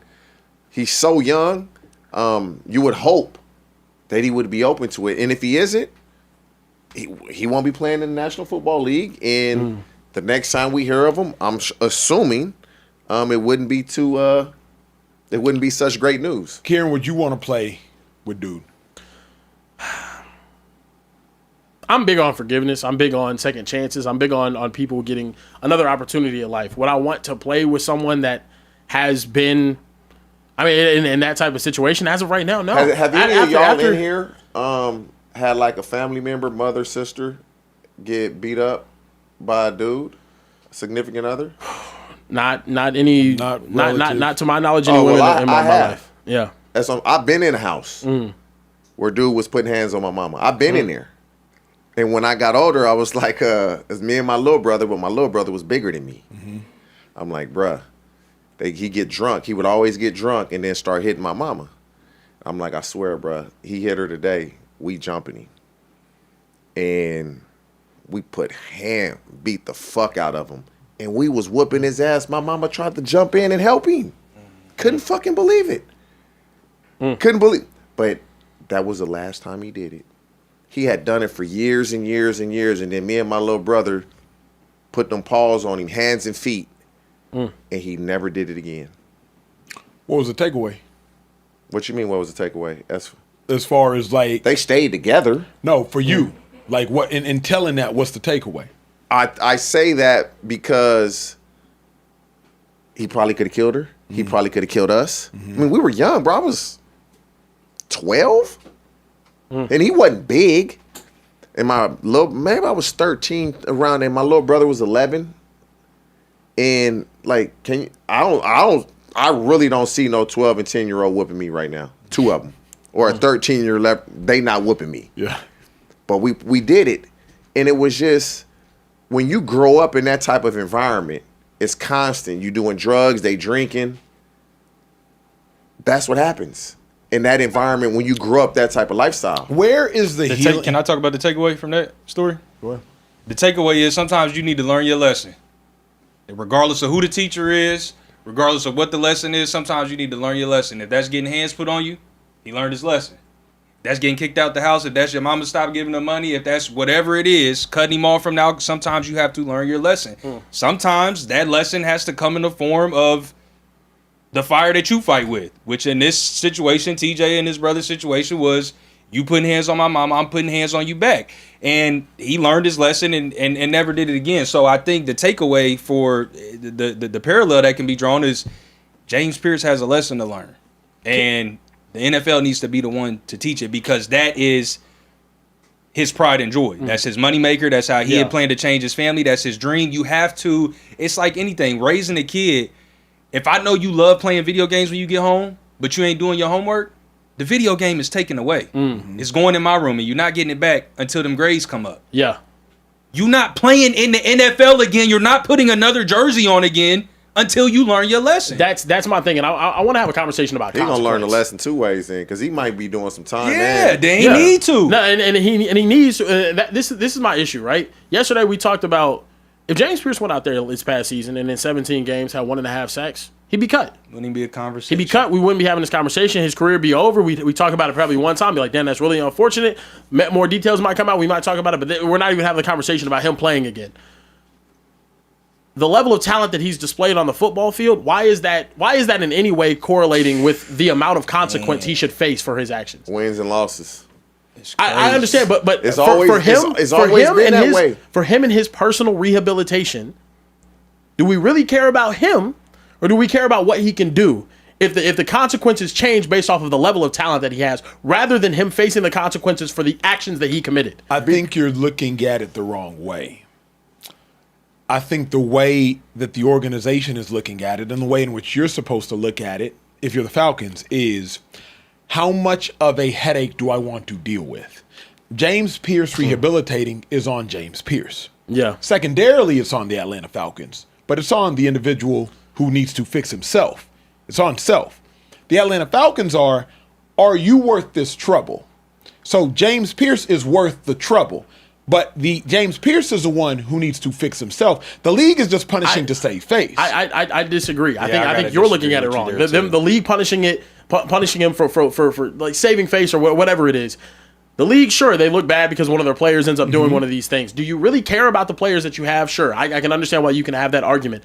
My thing is, why continuously do we have situations where the conversation's about, oh, well, how can we get him back in the field? What are we going to do to be able to get him back in the field? If he had 1.5 sacks, this wouldn't be a conversation. Because here's my thought. That's why I say you're looking at it wrong. Trey, whatever you got going on at home, you got going on at home. I employ you. It's not my job to do. Yeah, you got a job to do. It's not my job to be like, hey, Trey, I'm going to make sure you get therapy. Of course. No, do what you got to do. Kieran, whatever you got going on, you got going on. Just be at work. Now, because you're representing this company and the show that I represent, okay, now I got to figure out, is whatever Trey got going on worth my headache? But it is not my job to heal whatever Trey has going on mentally, internally, emotionally, troubles at home. I might have more finances so I can help do it, but it's not my job to heal it. If you're costing my company, now it's about my company. So the only reason I say, Kieran, you're looking at it wrong is like, it is not the Atlanta Falcons' job to rehabilitate him. To heal I agree with that. Pierce. I'm saying it is try to help him. Yes. Yeah. Because they're the beneficiary of his rehabilitation. What I'm getting at is, though, why is the league not looking to enforce the same amount of consequence for the action? That's the part. Than say a person that had 1.5. Great question. How many jobs can you work at an employer and commit felonious crimes? Yes. And your employer hear about it, be made aware of it, and they don't take action against you. If Trey does this, regardless of the speakeasy, if he has these issues, but he's missing work. Y'all are conflating the employer and who can delineate the punishment. The NFL isn't punishing James Pierce more or less based on his talent. The Falcons are. Like, that's the difference. The NFL is punishing James Pierce, whether he's a practice squad player or a starter, the same. It's the Falcons who would release James Pierce if James Pierce was a practice squad player. Yeah. So the NFL don't care if he's a starter or backup. Y'all don't know who Josh Brown is. You don't know who Josh Brown is. You don't need to. Josh Brown was a kicker for the New York Giants. I was with Josh Brown for 6 weeks. You know Josh Brown? You heard the name? Man, Josh Brown was like doing some wild stuff to his wife. He got suspended like everybody else. He never played ball again after it came out. Wrote some letters. She had some text messages, some voicemail, some wild stuff. He's a kicker. And he got the same punishment that Ray Rice got. So I say that to say the NFL isn't like, oh, James Pierce is a starter. We got to get him back on the field.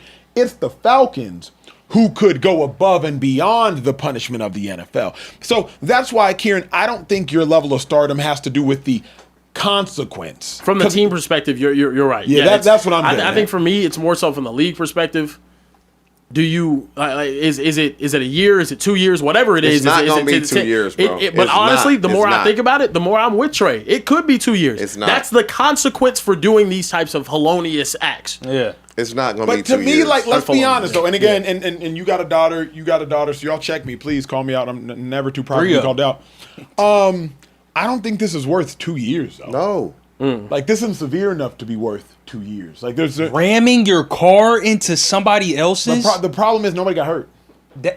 Nobody got hurt, but a woman the cause contacted and 911 7+ times and said that she feared for her life. In fear of her life. But nobody got hurt. We punish in society based on outcome. Nobody got hurt. That's cool. Okay, so 2 years, maybe. But a full season needs to be, he needs Nobody to got sit a hurt. full I season. don't know if that's going to happen. Nobody got physically hurt. Yeah, but that's how we judge. But y'all know that's how, even in the society court of judges. law, Thank you. Like, I don't like it. intent in what actually happened. Correct. No, but both are crimes, though. Yes. Assault and battery. Yes. One think is, about it. is Some can be if a I tell you, misdemeanor and some can be a felony. As soon as this show's over, TJ, I'm about to whoop your ass. That's assault. If I go outside and whoop your ass after the show, that's battery. Those are both crimes, different punishments, but they are both crimes nonetheless. So what I'm saying is, okay, maybe 2 years if he had actually caused the accident, she got hurt, broke her neck, could never play again, what have you. But the fact that he had the intention of doing that, let me ask y'all this. Is it logical or not a stretch to say that somebody that would ram their car into somebody else's, if they weren't in vehicles and they were, could be person to person, would probably hit that person? Is it fair to say that? Because I think that's an easy leap. If I run my car into you, So I'll say this. if I could get my hands on you, That was his girlfriend. There were times they were face to face. yep. And we don't know if he hit her or not. So if he didn't do it when they were can't- face to face, what tells me that he would have done it then? Correct. Because they were face to face plenty of Several times when I'm times. sure they had disagreements. Sure. And so, but we don't know this. Yeah. So it's hard to make that jump. Yeah. It's a dangerous jump. It is. to make. It is. It's a jump you can hypothesize, but it's just a dangerous jump to make. I With just think, somebody. I think overall there's just a limited level of consequence that you have for your actions whenever you are in that situation, and it's because you're a professional athlete, and that's okay. But coming from like a fan's perspective, bruv, if Trey did this, or he's off the speakeasy, it's not like there's not even a remotely you're not taking that chance, that risk, or whatever it is. Yeah. And like although we can believe in Trey to get better or whatever it was that happened, his career is over in that, and that's the consequence he has to pay for that. Whenever you have a player that does something crazy, felonious, I said felonious earlier, but like that does something felonious, it could be a 6-game suspension. They go back and they're just like, all right, like it was whatever. I lost 6 games. Hey, we live in a world of haves and have-nots. Yeah. It's where we live in. Yeah. Haves and have-nots. It's true. Hey, this was supposed to be the last topic, but quite literally during this show, we had a little breaking news. Luka Doncic went for 50, 10, and 9. Yeah, we seen this before. 50, 10, and 9. We're not getting out the show until we talk Luka. Yeah. Is it officially fair to say, I just want to ask y'all, Luka Doncic, the best scorer of this generation? When you talk about Luka's all-around game, when you talk about how complete he is at all 3 levels, at the cup, mid-range, and from behind the arc, when you talk about how methodical he is as a scorer, when you talk about how his game, it translates athleticism. When you talk about how he can manipulate smalls with the size, he can manipulate bigs with how light he can be on his feet. When you talk about his post moves, when you talk about how he fully understands leverage and attacking the leverage of defenders, when you talk about his ability to pass the ball, when you talk about his aggression and his killer instinct, you could make the argument, and I would go as far as to make the argument, that Luka Doncic is the best scorer of the generation. When I'm talking about of the generation, I'm talking about since the turn of the century. You could make that argument Since beyond 2000? the shadow of a doubt. Since 2000. Nah, No. I wouldn't say that. Not even close. No, I wouldn't say that. I wouldn't say not even close. That's crazy. But can I be honest here though? Luka Doncic should drop 50 in his sleep. What do we classify as a scorer? Because I think a lot of the times we don't care that Shai Gilgeous-Alexander goes out there for multiple seasons and averages 30 on 50% shooting from the field. It's like, well, he's not a 3-level scorer the same way that a KD or a Carmelo or a Kobe can be. They can score all over the court and whatnot. But if the ball's still going in the bucket and it's 30 plus points that the person is averaging, I would say that that's an elite scorer. Yeah. So for me, I think he definitely is in the conversation. I think he is the most complete offensive prospect that we have seen come out of college basketball or come out of into the NBA into the NBA since probably Michael Jordan. As far as an he's not a better scorer to me than KD. He's not. He's not a better scorer than Kevin Durant. He's not as efficient as Kevin Durant, but the thing is, he's just not a better scorer than Kevin Durant. Level. But to me, I think he's much more methodical than KD. And what I mean by that is like KD's 6'11" with handles and a tray ball. Yeah. Like, so KD doesn't have to get to his spots. Any spot is his spot. Yep. Because he can pull up and shoot over you. Correct. But Luka can manipulate defenders in a manner in which KD can't. Because you watch Luka with the ball in his hands, if you put a point on him, if you put a 2 on him, Luka can literally back the dude down from half court and manipulate him, get him on his hip, and then get to the cup. KD's not doing that. KD can pull up and shoot over you beyond the shadow of a doubt. Duh, we've seen that time after time. The other thing I would go as far as to say, if we're being real, Luka has killer instinct much more commonly than Kevin Durant. Killer instinct. What I mean by that's that not is, even a conversation though. That's true. Like what I mean by that that's is like true. Trey, that's true. We've seen Luka his second year in the league hitting game winners in the playoffs. Bruh, taking over late games. Go to the Phoenix Suns. Go to the 64-win Phoenix Suns team when Luka Doncic single-handedly outscored the Phoenix Suns in the first half. I believe Luka had 38 points. The Phoenix Suns had 37 points. And Luka Doncic put Devin Booker to sleep when Devin Booker was supposed to be the hero. Luka put Devin Booker to sleep in 3 quarters. Staring at him, looking at him at the free throw line in his eyes.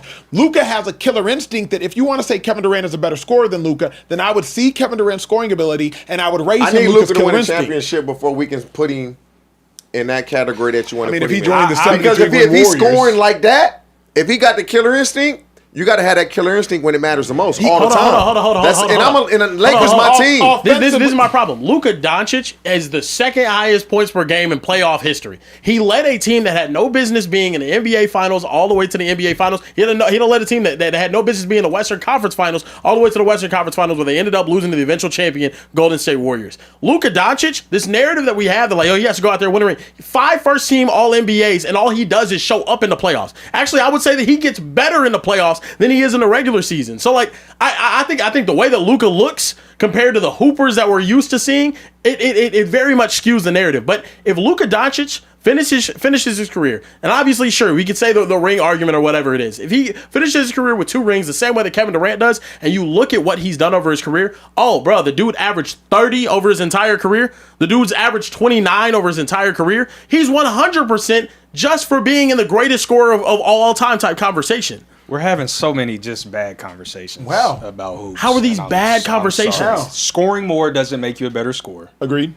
Winning championships doesn't make you dictate your score. Agreed. Being a more complete prospect doesn't make you a better scorer. Okay. If you are talking about being a pure scorer, Luka Doncic doesn't hold a candle to Kevin Durant. There are buckets that Kevin Durant can score that Luka can't. Any bucket that Luka can get, KD can get. No. Yes. Not the time of which the bucket has to be got. You got to remember in now the playoffs, we're talking about clutch factor. Because that matters. That absolutely matters. You're talking about being a putting the ball in the hole, and KD. And when it matters. Give me KD. Where can in the clutch? Hold up. If I need a go-to, because there are more ways that Kevin Durant can score the ball than Luka Doncic. Where can Luka Doncic not score the ball? That part. He scores the ball all over the court. Correct. And so does Kevin Durant, but he does it at 7 feet. He can handle the ball just as well as Luka. Nicer. He can back down any You're player saying that it looks Luka can nicer. back down. And more. No, it's not about looking nicer. He can do it, and he's done it more, and he's done it longer, and he just has a better bag than Luka. KD. So we care about his dribble moves leading to the just a scoring better board. scorer. I'm talking about the brand of basketball that you don't never see KD go to the lane and foul bait ever. No. Luka gets a lot of his buckets from going to the lane, getting and drawing and trying to Luka call for fouls. Luka also That's scored. a nasty Luka brand of- also that's scored. disingenuous. Luka It's not also scored disingenuous. 73 Because- points in a game while shooting 75% from the field. You're talking about a singular game, not even bro. tonight. We're He talking scored about 51 and he hit tonight 17 of his against shots. the Chicago Bulls. We gotta have context, bro. Y'all are You being can nasty, discredit bro. him in any way you want. Y'all He are can being score all nasty, over the bro. court. Kevin Durant is a better scorer than Luka Doncic. I think and Kevin it's Durant not is a more even efficient close. scorer. And you, last thing, because you said from the turn of the century, 2000 to now, bro. Luka, I had to run through it. He might not crack top 5. Here's where you lose me. He might not crack top 5. You lose me when you say it's not even close. If you want to say KD, I would say bet. Like, that's your preference. Bet. But at the end of the day, when you say it's not even close, that's when I'm like, Trey, that's disingenuous. It's not. Because you can't watch Luka. Since I think 2020. he has like the 6th most points made if you discount free throws in the Also, history of an NBA game. forget the free throws. Go ahead. Kevin Durant averages one less free throw per game over his career than Luka Doncic does. But he has foul But baits. it looks very different. I understand That's that it looks because different. that's because guys actually cannot check That's Kevin your Durant. personal preference, though. You're putting ball. Like, the game has changed. I can't even say, bruh, because anything respectfully, like, I think KD's amazing. I think he's the most but efficient. hold on. Because here's the other problem that you're not factoring in. Come playoff time, to Kieran's point. Okay. That also matters. Like, we can't just factor in regular season. We have to factor in playoff time when the game is on the line. Luka looks at the defensive player of the year, Rudy Gobert, calls Rudy Gobert out, cooks Rudy Gobert, hits the dagger three in his eye. If that's and keeps it Kawhi pushing. Leonard, is he going to call Kawhi Leonard out? No. I've seen Luka get the Clippers buckets get series after series. Luka ended the Clippers 2 years back to back, if I'm not mistaken. Kieran, correct me if I'm wrong. No, yeah, you're right. Luka sent the Clippers home 2 years running. Luka's first playoff game might have been against the Clippers, and I think he dropped 42, 10, and 7. Yeah. Please, Kieran, fact check me. What No, was you're Luka's talking first? about, What was Luka's first playoff game ever? His Like first his playoff, very I'll find first playoff. Please search it right now. The playoff argument's bad with Luka. He averages 30.9 Hold on. points His, a game. just to make sure I know the hoops that I believe I know. How many shots he taking? His very first He's shooting 47% for the field. His very first playoff game of his my life. Kieran, what you keep kicking back for? Go back. You was there. It just ended up getting. You was there. Yeah, I was there. Hold up. Rudy Very first Gobert. playoff game that he had. Very first one ever. He had. He shot 61% from the field. So scroll. And had 42 points, 9 assists, and 7 9 rebounds. and 7. I do this. So y'all say we don't know hoops. We don't know hoops. This was just from Acho off top of the dome. He also had a 43, 17, and 13. Against who? What's the only Against other? the Clippers. And then he Against the also Clippers. has a 4 for 14, a 6. Like, come on. That's the playoffs, What is though. the only other double-digit stat from that game? Please tell me, Kieran. He had 11 turnovers in this one. How many? 11. 11 turnovers. That's He was cool. running point. He had a trouble-double. That's ass. What the hell are you talking about? 11 turnovers. What the hell are you talking about? The dude hopped into the league, hopped into the playoffs, and in his first playoff game had 42, 9, and 7. Come on, And now. 11. See, here's the thing, though. Just because Don't we're forget the saying 11. he's not better than Kevin Durant is not meaning But he's y'all- not that dude. We don't He even- just we ain't don't better than even Kevin have to Durant. focus on That's Kevin fine, T. Durant, Just bro. don't say it's not even close. It's the only not. reason we close. got mad It's at not Trey close. is when Trey said, I'm 6 foot. If you would have just said I'm 5'11", we wouldn't have brought out the measuring tape. You're doing that thing, you do again. Just Come on chill. But if you you said- want to say Kevin Durant's a better scorer, bet. But when you say it's not even close, there's nothing that KD does that's not even close better than Luka. Offensively, Okay, so let me, Luka hold on, is let me unbelievable. let me his argument. use Acho's logic against them because Please. I feel the same way if you make the conversation Luka in the last 10 years. But when you say since the turn of the century, the year 2000, with guys like Carmelo Anthony, with guys like Paul Pierce, with guys like Kobe Bryant, This man said Paul Pierce. Kevin Durant. This man said Paul Pierce. Whoa, what Brother. you? As a scorer? As a scorer? As a scorer? Luka Doncic! Boy, you better stop sleeping on P 73 squared. point Luka You better Doncic! stop sleeping on P squared, bro. I don't get this argument when it comes to Luka. I don't get this argument. Crazy, So bro. Luka's not a top 3 player, top 5 player in some people's minds because of the level of that he plays on defense. But we just completely ignore how much of an anomaly he is on the offensive side of the ball. Brother, he averages 30.9 in the playoffs. Not LeBron, not KD, not Kobe, not any other scorer since Michael Jordan averages that much in the playoffs. Okay, he shows up when it matters. Was the question the greatest playoff scorer ever? I'm not even saying that. But I'm saying we keep moving his goalposts. You move the goalposts. You're trying to say he had a trouble double. We're talking about him going out there in big moments because TJ made that point. So now it's big moments. A lot. So you got in order to be the best scorer, you got to have big moments. You got to. Does he not have? He had a 22-point first Michael quarter. Jordan had 63 points in the game that he lost. Absolutely. So what? Okay, we're talking about singular games, bro. Why? Why are we talking about singular games when we're talking about the greatest scorer of all time since the 2000? Brother, what do you want to see? Okay, what do you want to see out of him? Say KD's a better scorer. No. They are because the fundamental argument. Here's my thing. Because it looks prettier. Even if y'all want to talk highs, y'all do realize Luka has a 73-point game, a 60-point game, a 53-point game, 4 51-point games. It looks prettier. And Luka hasn't played a third of the career that Kevin Durant has played. Correct. Then Kevin Durant's going on year 17. Scoring more doesn't make you a better scorer. If you're Luka Doncic, though, it does. I mean, but Luka if you're Doncic, his usage rate is through the roof. Of course. I disagree. He has the ball the whole damn game. I would give it to him, too, if he can score 73 points and a 60-point game. And he did it with 15 free throws. He scored 73 with 15 free throws. Trey, come on, bro. Yeah. You said Kevin Durant's a way he better has the scorer. most efficient. He has the most efficient 70-plus point game in NBA history. Why are we doing history? But you're trying to act like it's unethical. One singular game. Let's talk. You act as if it's unethical hoops or that it's foul baiting and whatnot. Kevin Durant has a season where he averaged 10 shots from the line. Before this was a foul baiting era and whatnot. He had that before his MVP season. 10 and a half free throws per game. The same as Luka's career high is the same in free throw attempts. When you watch a game, yes, you've never watched a game and said, "Damn, Kevin Durant's trying to purposely get fouled." Never. He's trying to break it. I want to add to Acho's point. When you think of prolific scorers, right? Yep. This is a great argument. I love this argument. When you think of prolific scorers, it's who can get to that shot? Well, the last play of the game, I want to be able to have the ball in his hands. I'm saying I want a player that can get to his spot, make that clutch shot, right? And if you say Luka Doncic over KD at this point, I'm going to get up and walk out. How many? Okay, name me how many game winners KD has game winners in the playoffs. Name me how many clutch shot game winners he has in the playoffs. Crazy. There's too much. He has a dagger against There's too much subjectivity in that, bro. There's not at all. There's not subjectivity. Objectivity in that. How is there not subjectivity in that? Because maybe KD's not in his closer games. Maybe he's getting blown out or he's doing the blowout. Do you not trust Luka Doncic to go? When Luka Doncic in 5 seasons has 2 games. Tripping, bro. Do you not trust Luka Doncic to make that last shot? Game on the line. He's gonna make it. I need a bucket to get Luka. You are going to Luka. I swear to God. You're going to Luka. He's done it multiple times. If the game is on the line, I want the ball in Luka Doncic's hands. Taking the shot. But you are going to Luka. An elite scorer. You are going to Luka. You are going to Luka. No, I'm not. This is asinine. I like both of them. Okay, so let me give y'all a scenario. Bro. If Luka Doncic and Kevin Durant are on the same team and we need a clutch bucket to win, Luka Doncic. Every time. I want Luka Doncic every time.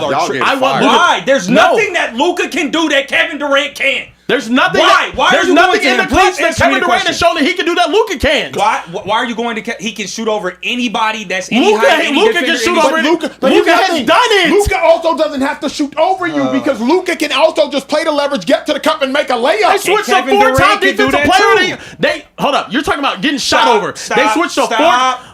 Rudy Gobert is a Hall of Famer. Stop switching his goalpost. Stop moving this shit. Stop moving this shit.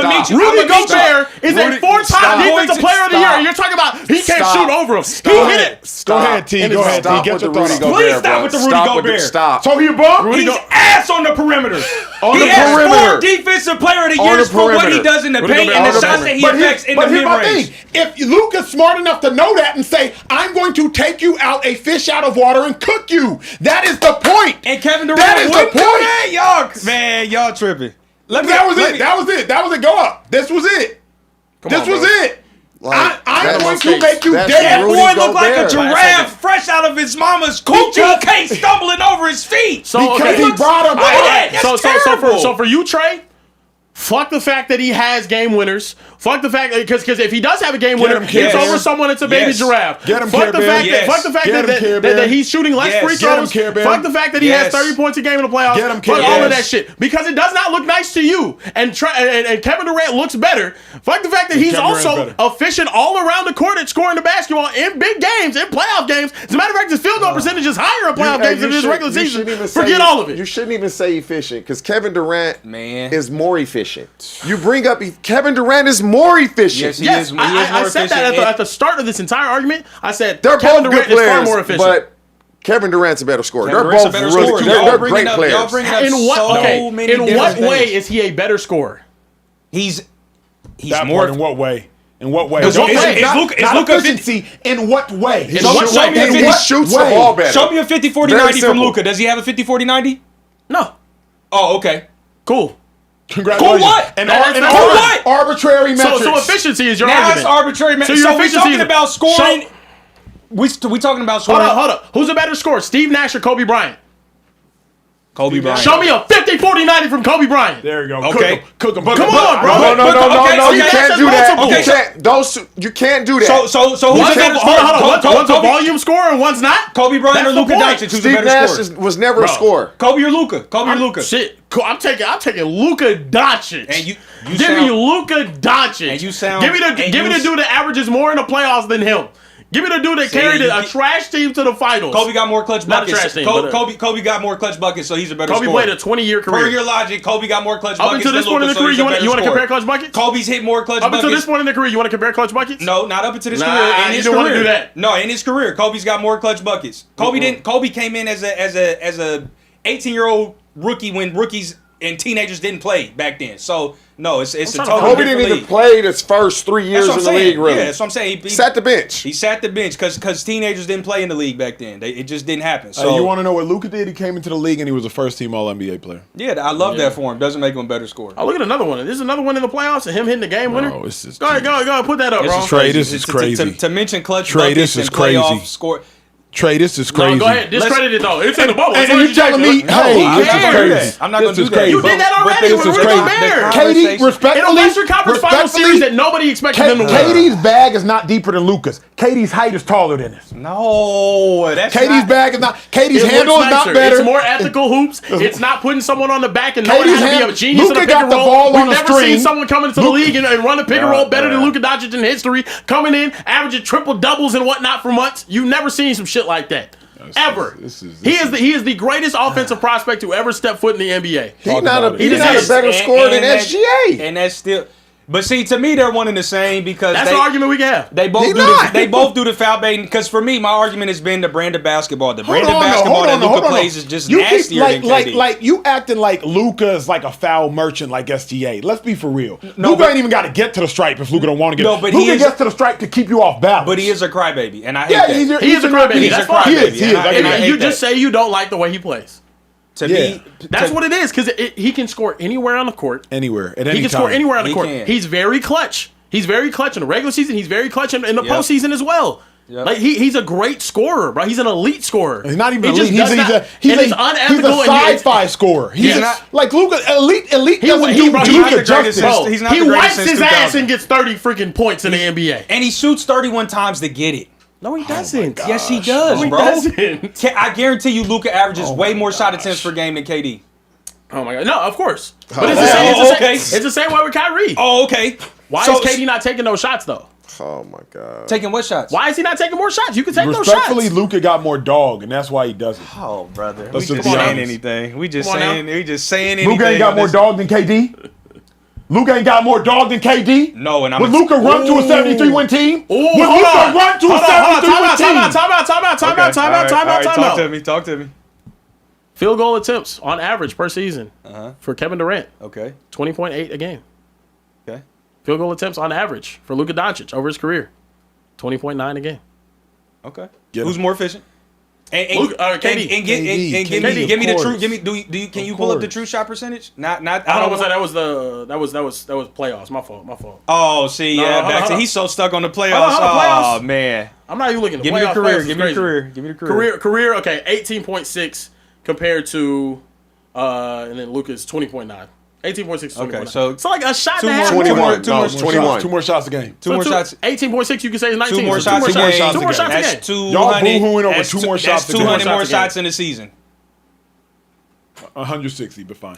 Let's round up 200 because the playoffs matter, so we got to count them two in the playoffs when he goes to the Western Conference Finals. Who's responsible for the amount of shots they take in a basketball game? Who's responsible for that? Thank you. Thank the you. head coach. Kevin Bomba Durant. And the point guard. But Luka's a point guard. He is, so he's going to have Luka the is a ball in point his guard. hand more often, Correct. and he's going to Luka shoot also- the rock. Luka So you also telling me scores that much? So Luka's capable of doing things that Kevin Durant can't do. Luka also scores that much while damn near leading the NBA in assists every single year. Talk about it. And getting 10 boards. He has the ball the whole As he should. game. And he's guess that what? talented, Hold on. T. Hold up. And up to this point And in when his you're career, that talented, at some point, TJ, yes, up to this point in his career, has that not been the correct option for the teams that he's been on? yeah. He needed to do But that. and at some point, when you have the ball the entire game, you cannot blame other people for you not getting it done.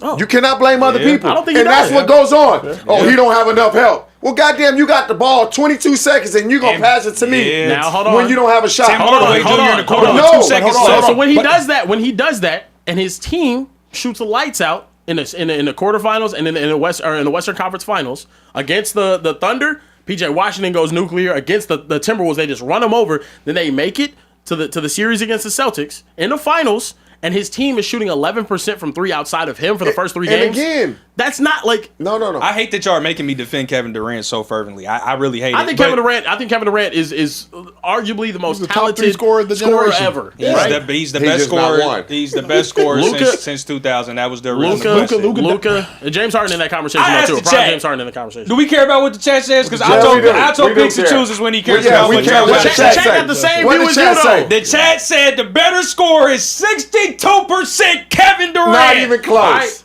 We'll see. We'll see. It Come the ain't end of their even. career. It ain't close. 60, Kevin BDB Durant. So Yeah. when Luka Yeah. by the end of his career is sitting there averaging 30, Yeah. 8 and 8. Scoring more What are we gonna be doesn't make saying? you a better This scorer. is Okay, the but in problem. the same breath, You know even what the makes score, me- hold on. In the same breath, you can't just look at field goal percentage because scoring more No, efficiently doesn't didn't, either. I didn't even bring. Y'all brought But up I'm the you said you brought efficiency. up 50, I'm 40, talking 90. about the way scoring that more, was. scoring more efficiently doesn't make you a better scorer What? either because Yeah, Giannis okay. be scoring efficiently Can as hell. I ask you this, Like, Trey? yeah, Can I ask you What's this, your Trey? bag look like? That's What's your Trey, bag Trey, look like? Trey, can I ask you this? deeper than Luka. Luka's bag is crazy. Luka's bag is nuts, Luka has bro. a stupendous bag, by the way. So But does Luka, Kevin Durant. Can I ask you this though? Yeah, KD's, ask- but now, ask- hold on, fire pause. away. Because if you got to remember, bro, KD's 7 foot, bro. Which makes him all the more impressive. If KD was 6'9", it's like same height as Luka. All the things. Does not play the if game. I'm saying no, Hold on. because if you want to talk about bags, Okay. you're factoring in height. Height cannot factor into your bag. Luka's bag is crazy because he's 6'9" and he's not even that athletic. Luka's handles are crazy. Luka's leverage is crazy. Luka's foot IQ is crazy. Everything Luka does is crazy. Yeah. You keep telling me about KD. It is Shout out to crazy. KD. It is. KD's best attribute is because he's a unicorn because of his height. If KD was 6'9", You know, there's a lot of people that's KD height that That's- can't do what he do. Man, that's what makes KD a that's unicorn. what makes KD a right? But unicorn. that's what makes KD. That's proving my point. Yeah, that's KD what makes KD so special. No. Right? KD He's doing it at his also height. just crazy Right. skilled. He can shoot it. He can And shoot he's the lights better out. than Luka. He's a better. KD at 6'7" is still a problem. But can I ask He you this is, though? but he's not the problem. Luka Doncic is. No, I Hell don't think he no. is right now offensively. But Hell Trey, no. can I ask you this though? Yeah. With Luka Doncic, what is it in your opinion that makes him so special? It's a dude that's unathletic, as some people would say, compared to the NBA standard. me hot. It's a dude that can't play defense to the NBA standard, but people still view him as a consensus top 5 player in the NBA. Yep. What about his game is so special that he has 5 first-team All-NBAs and people view him? He's about to have 6 in 8 years. What is so special about his game that people view him in such a great light? It's not his defense. Because he can score.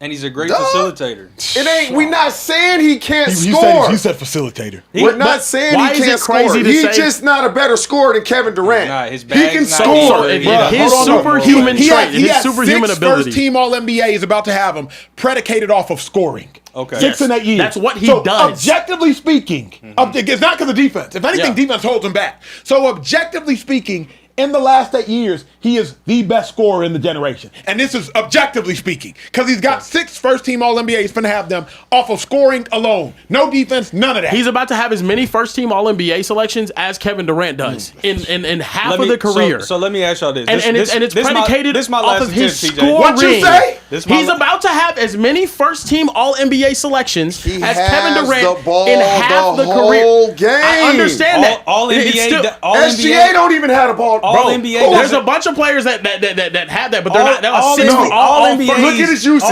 we're Nobody in the NBA has the ball as much No, as of Luka. course. Nobody. And that makes sense. Luka may His go teams down have as overperformed. Luka when may he's go healthy. down as a better player than Kevin Durant. Sure.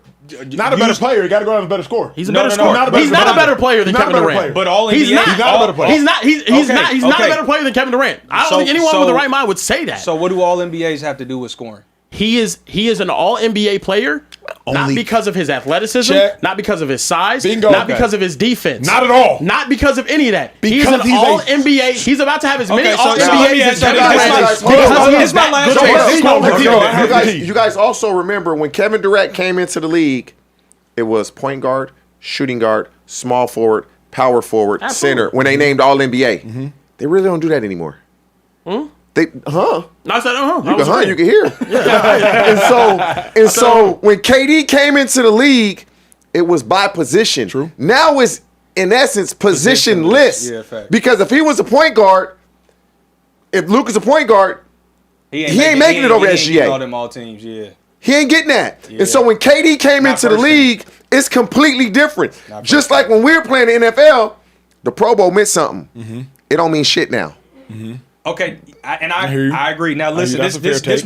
my last Thank my God last it's your attempt. last attempt. This is my last attempt. Thank God. Would you say athleticism contributes to being a good scorer? Yeah, of course. Okay. Would you say height contributes to being a good scorer? Yes, of course. Would you say that speed contributes to being a good scorer? Absolutely. Would you say that being able to shoot the 3-point, the mid-range, and score at the bucket? Absolutely. Where in any of those areas does Luka outperform Kevin Durant? You said Outperform? Where in any of those areas Statistically? does wait, repeat that. Sorry, one more time. I was looking at the list. Would you say that athleticism contributes to being a good scorer? Duh. It doesn't make you a good scorer or But not. he though. said contribute. Contribute. He said It can contributes. contribute. Yes. Does it if you have somebody that's not athletic, you have somebody Yes, that's yeah, athletic. we said yes. Move Okay, on. cool.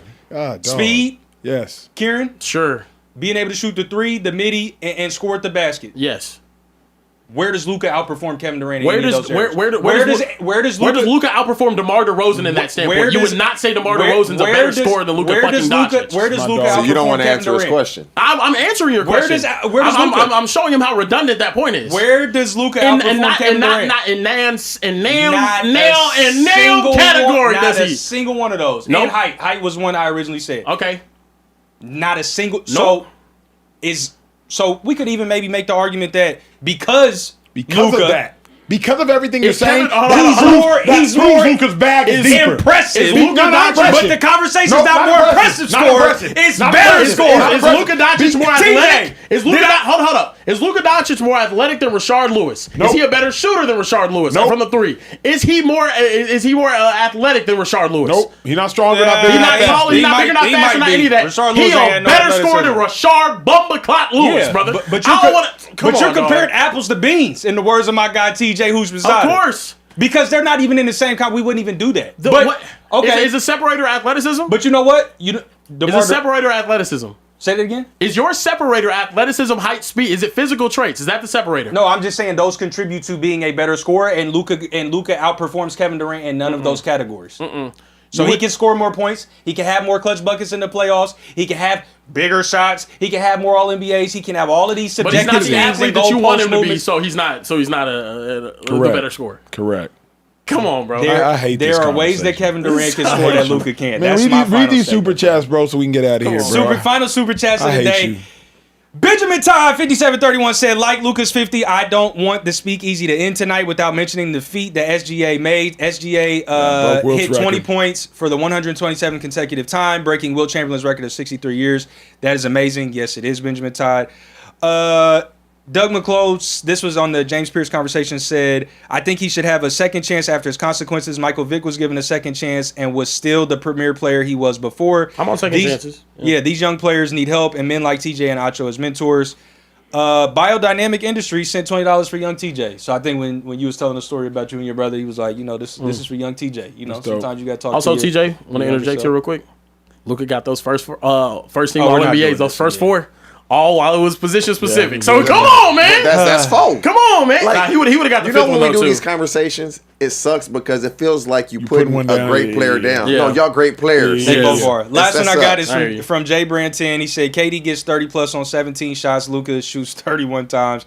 And KD plays off the ball. Luka's ball dominant. Yeah. Luka just made 17 shots tonight for 50. But here's what killed me, though. Being ball dominant is a testament to his ability. I'm not using that as a knock. Also, it's the reason why he has more turnovers. Exactly. Like, being ball dominant is a credit to his bag. Yeah. Like, the fact that Luka is ball dominant, he's less athletic, all these things, and you can still run the NBA like he's running the NBA. Being ball dominant, to me, that's not a knock. That's like, bro, his bag is so deep. Kevin Durant can't run point. No, guys, he could be ball dominant. He could be the guy that handles the ball the most on offense. But he can't run point. No, he can't run point. But Luka can't play off the ball. But Luka can't play off the ball. I hate the fact that suppress somebody else's game, and you didn't realize he can really play. go. Yeah, that's what like. I think he elevates most of his teammates. Guys. He does. I think he elevates most of his teammates, especially bigs. Just the bigs. Yeah, just the bigs. PJ Washington's game was elevated with him. Okay, so if he elevates him, they can also devalue him. Because Tim Hardaway's stock went down quite a bit with Luka. You know, stock went all the way up without him. Jalen Brunson. Yeah. No, Jalen Brunson stock all the way without him. Hey, let's get out of here, G. Hey, Ethan, do your thing, bro. Look, man. Damn, it's 11. It's been an amazing show. Wow, I think this might be the longest one in Speakeasy history. It's been a very long show. No, we've had some long ones. This is a 3-hour show. This is a 3-hour show. This is a long one. This is up there. This might be the record. This might be the record. This ain't the record. Yeah, bro. Yeah, no, this definitely. ain't the record. This ain't the record. I know. Look, ladies and gentlemen, it's been an amazing show. We're going to be back Sunday night, 11:15 p.m. Eastern, 10:15 p.m. Central, 8:15 p.m. Pacific time here in the Speakeasy. We do not respect Mountain Time, especially. It's not important. It's just not an important time zone with all the mountains and whatnot. It's just, Unless Trey's daughter Malin is in the building, then we will respect Mountain Time absolutely. I'm Kieran Hickey Simple. For TJ Hushmanzada, man, I'm tired. Emmanuel Acho, Social Trade, everyone in the back. I don't get tired. Yo! I don't get tired. We will see you guys next time right here in the Speakeasy. They so tired in the back. Go home, Rome.